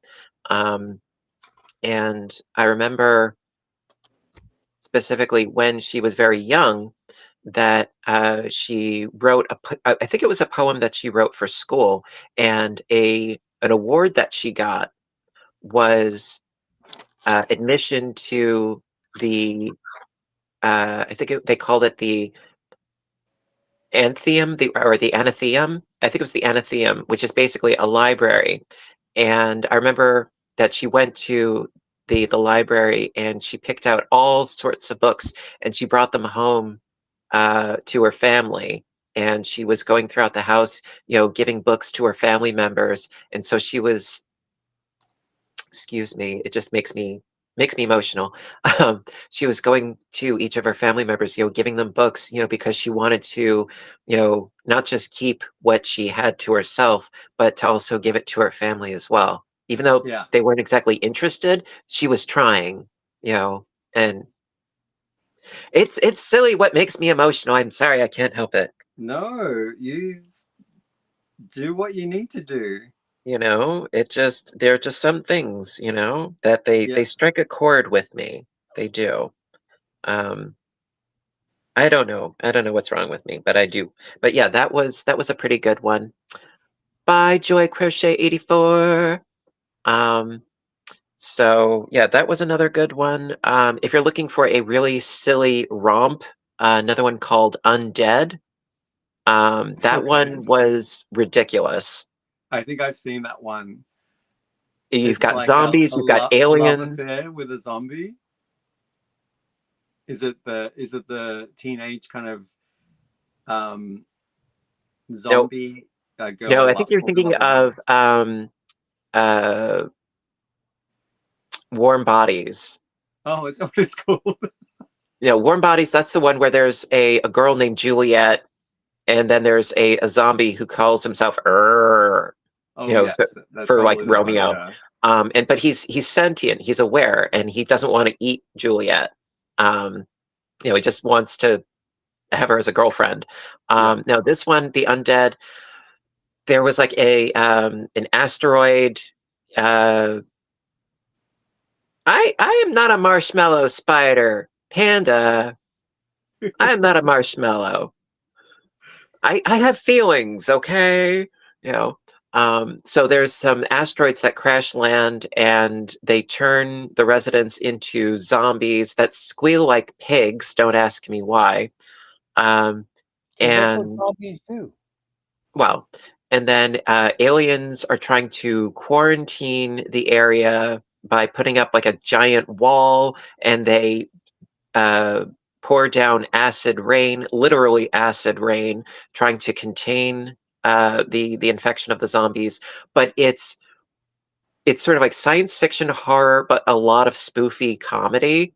And there's this lead guy who's like Grizzly Adams. He's like in the deep woods, this big bushy beard, and he's got multiple sawed-off shotguns, and it's funny. It's a romp. But then you also have another Peter Jackson, actually, and that one was called Dead Alive. Yeah. Do you know that one? No, I just know the song. No, that's the band from the 80s. Dead Alive, you have a Brazilian rat monkey that is smuggled into the country, and it bites this woman and she gets the zombie disease, and then before you know it, the zombie disease has spread rampant, and it is probably one of the most gory zombie movies I've ever seen. Yeah. But it's also just as much of a slapstick kind of comedy to it. There's a priest who also knows kung fu, and he's like, I kick ass for the Lord. It's funny. It's really funny, but it is extremely gory. Yeah.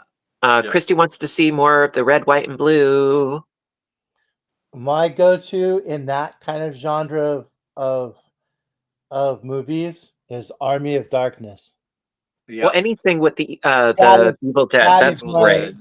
That is one of my all-time favorites. We went to the musical. Can you believe there's a musical of Army of Darkness? No, it's Evil Dead the musical. I cannot imagine, but go ahead. It's like and everything that could go wrong went wrong. And part of the handout that you get when you enter is a poncho, like with the hood, because they spray the first 3 rows with blood. Sounds like a Gallagher concert. It sounds like a gore. It sounds like a gore concert. Yeah. So what went wrong? We weren't in the spray zone, so we were safe. But what went wrong though? There were just a little bit of malfunction with the stage props and stuff.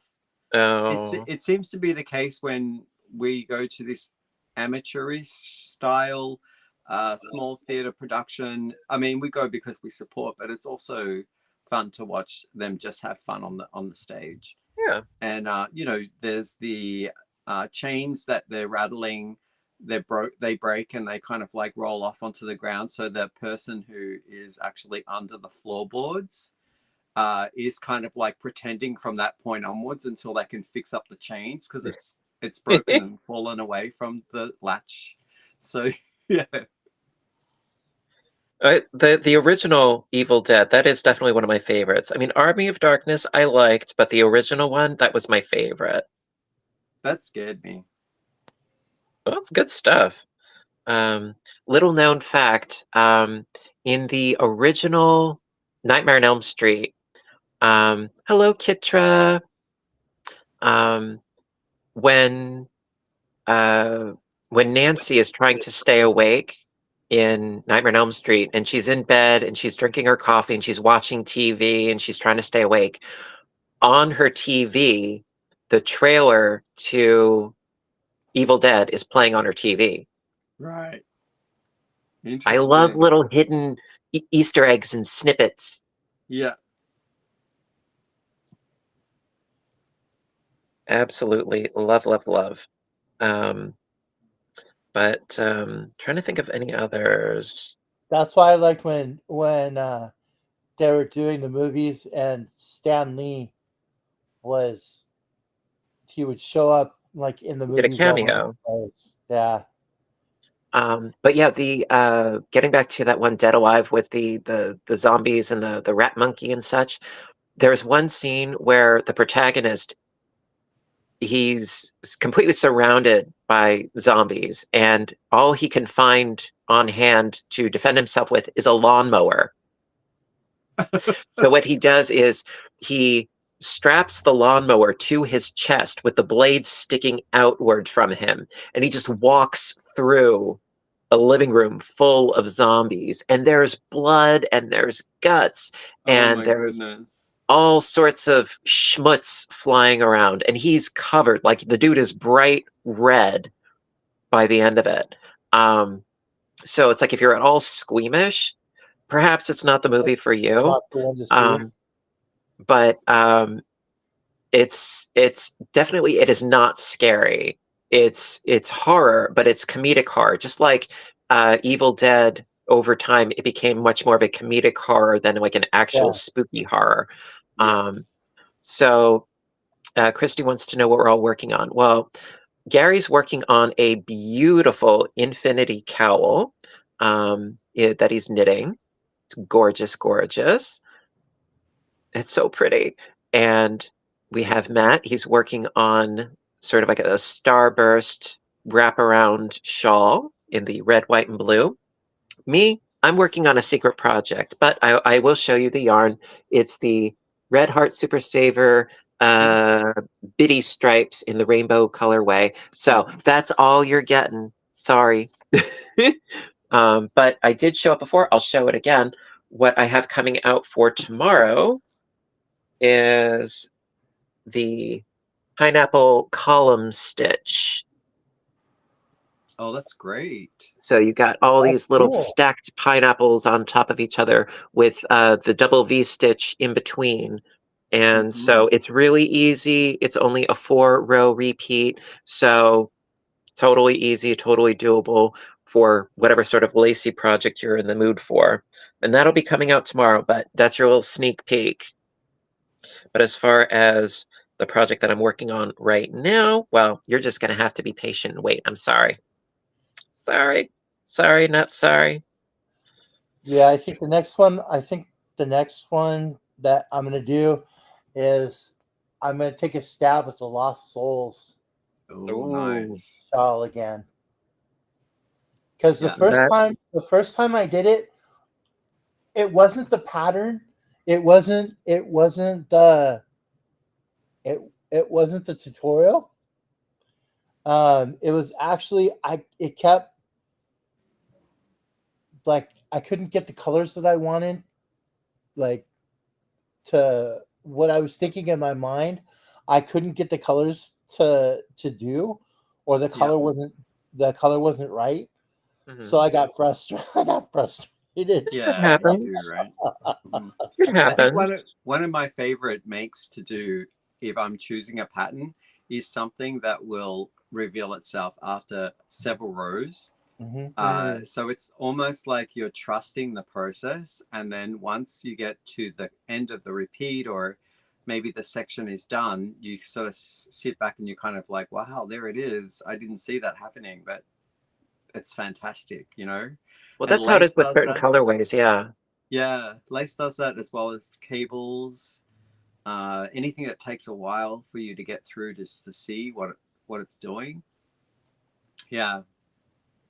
Well, like Well, the big pineapples, it's like it takes like easily like, 10, 15 rows. And then like once you can start to see the pineapples or that sort of a thing doing its undulation, it's like it takes a while, but it's worth it. Mm-hmm. I do know what you're talking about. I mean, and that's even if you're just using a solid colorway, but if you're using a variegated like this, I had to think of like, all right, I need the right stitch for this. Yeah. Because like I would never do a fillet pattern with this yarn, because even though you have a long strip of color, it's really busy and it would take away from the fillet work. So it's like, as much as I love this colorway, I would only use it for certain kinds of projects. Yeah. Yeah. Certain ones lend themselves to certain things. Otherwise you're defeating your own purpose. You're shooting yourself in the foot at that rate. But I understand what you're talking about exactly. Yeah. because was it 2 days ago? Yeah, I was cleaning up some stuff, and speaking of coming across the busy yarn, I was looking in like some bags and stuff. We were cleaning, and I found 2 hanks. Ooh. That's What some is pretty that? stuff. That looks like merino. Oh, it's Malabrigo, is it? Yeah, it's Arroyo. Uh-huh. So nice. Yeah, Matt and his Malabrigo. That's his favorite Exactly. yarn. And the colorway is Va. I Golf. remember you showing that the other time. It's I so gorgeous. showed it the other day because I was like, I found some. Well, it's gorgeous stuff. It's like That's when really you pretty. leave $5 in your pocket and then you hang your jeans up or whatever, and then you go to put the jeans back on. You're like, oh, I do have money. Exactly. It was like that. Yeah. It was like I picked up this bag and it was just like ends of stuff, like ends of different hanks. And I kind of pulled it out to see, and there was those 2 hanks of Malabrigo in the bottom. I'm like, And then you go va va va boom. I'm like, here we go. It's Yeah. gonna be a good day. Well, the Malabrigo is awesome sauce. I do love that. I have got somewhere, I don't know where, but somewhere I've got braids of the roving from when I was doing a lot of spinning. So it's like I have them somewhere. Where exactly? Somewhere in the nether, somewhere in the ether, somewhere in the upside down. Don't say upside down, because you know what happens. What, 11 is going to save me? What? Oh no! There we go. Oh, Yeah, our resident jokester. Did you see what I did to him, Gary, that one time? yeah. You were in the car, I think, and you were coming. You We're- were going somewhere. It was Yeah. very disorienting, but it worked. It worked really too well. Well, because also I didn't know if he was driving or because I couldn't tell based on because there's the mirror image that happens sometimes, so I couldn't tell if he was driving and he was upside down. I'm like, what is going on here? Yes, Tiger, I have played Minecraft before. Actually, I've done a couple of seasons of Minecraft on my gaming channel. And I haven't played it in, I want to say, a couple of years, actually. And I believe that there have been several updates since the last time I played. So I'm tempted to play again. I've played the whole thing through, and I've beaten the dragon and so forth. I never really went into the it's not the nether with the pigmen and so forth. It's like that uh other nether, if you will, where they're the creatures that shoot you, and they make you fly, they make you float, and where you can find the stuff that can make you fly and the wings and all that. I never got into like that aspect of the Minecraft though. But I don't know, maybe I'll play it again at some point. Right now I'm playing Oblivion. I'm having a lot of fun with that. Hi Mishi. There's one that's And supposed to be coming out fairly soon. what? I saw the guys were talking about it. It's I want to say Aftershock, but I think that's a concert. But they don't were know. showing them. They were showing them, and like in the water, wherever there was water in the video, like in the video game, you could Mhm. fish, Well, that's a lot of games. and you could like fish in the water to get like to catch like mutant fish. Okay. I mean, in Minecraft, you can do some fishing, but I mean, you also end up catching like a lot of crap as well when you fish in Minecraft. There is one that I have my eye on. I think it's called Nell. I think you're a mouse. Tiger says that's called the end. Oh wait, no, that's for me. The end. Sorry.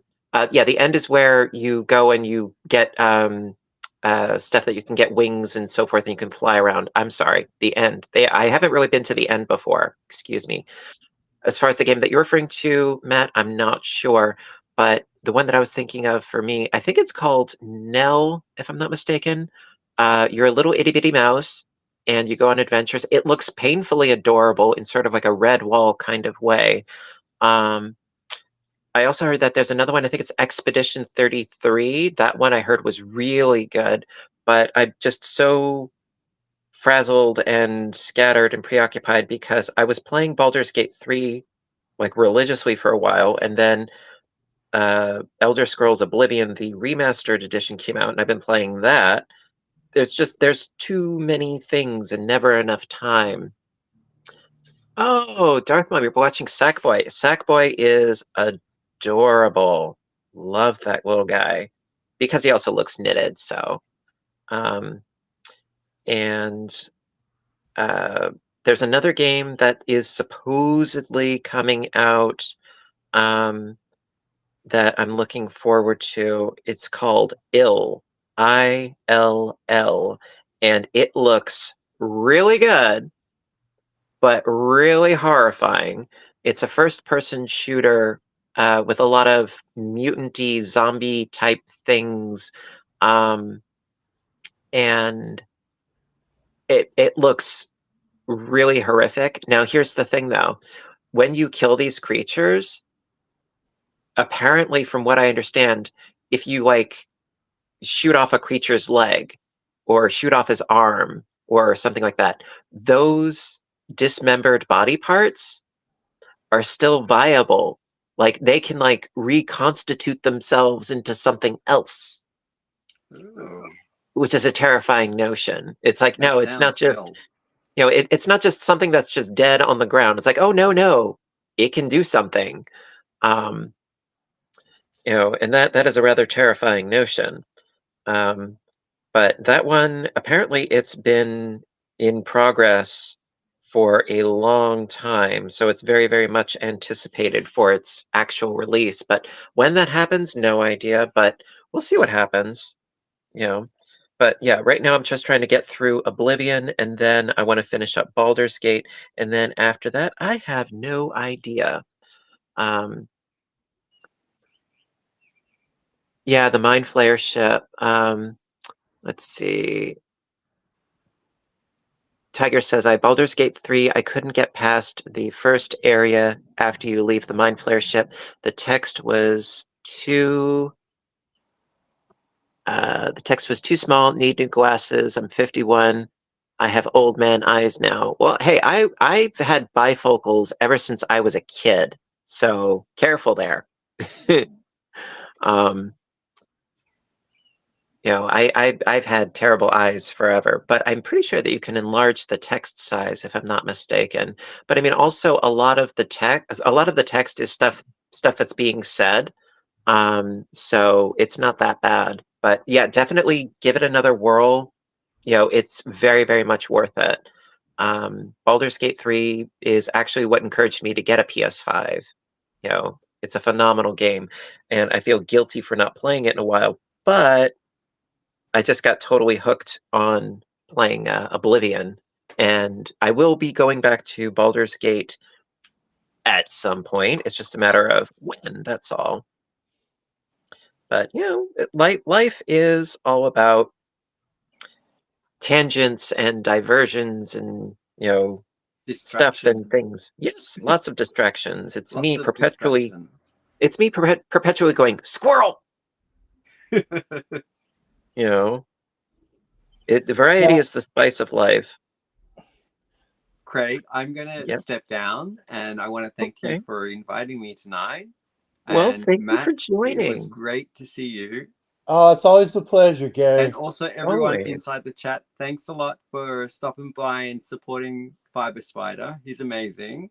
And Yes, everybody, go visit Gary's channel over at Urban Yarn. Both of these two guys are amazing. Because Sure. both of these two, plus a couple of other people, have been my, like, what would I say? Don't say I'm your little Yoda. Not mentors, but they were a big influence on me. Oh, thanks, Matt. During my yarny journey. Well, we just do what we do. You know how it is. Guys out. They're the best. Oh, so yes, everybody check out Gary over at Urban Yarn, and of course Matt, the Rockin' Crocheter. I can't hold a beat, but Matt, he got the beat thing going on. All right, have a great evening. I think we're going to end the stream. Good night, Gary. Thank you so much for Gary. joining. Good night. But yeah, it's been a good chunk over 2 hours, so I think it's stick me with a fork. I'm like, oh, I'm pooped. It's 9:23 here. So yeah, we'll call it a Jimmy Jam. We'll call it a night. Thank you so much for joining in. You guys are all awesome. Because I know that Russ hasn't been feeling well, and I want to thank also Michael and Tony for joining in the chat, and Spring as well. And everybody in the chat. Thank you. I know that you guys are busy, and it's not always conducive, and I really appreciate having everybody around, whether it's in chat or in person. I appreciate it, because I know that sometimes it's hit or miss as far as when I do the streams. Usually it is every other Friday at about 7 p.m. Eastern Standard Time. It doesn't always, like, the stars do not always align. But when they do, it's generally every other Friday, 7 p.m. when the stars align. And so I've been trying to be consistent about it, because I think it's a nice way for us to, just chill out, chit chat, whether it's about things that are fiber or not, just a nice safe space where we can just enjoy each other's company. Exactly. So, well, Matt, thank you so much for joining. And anytime, man. You stay rocking. And always. Everybody out there in YouTube land, take care of yourselves and each other. Stay inspired, stay yarny, stay caffeinated, stay all that good stuff. And I'll see you guys in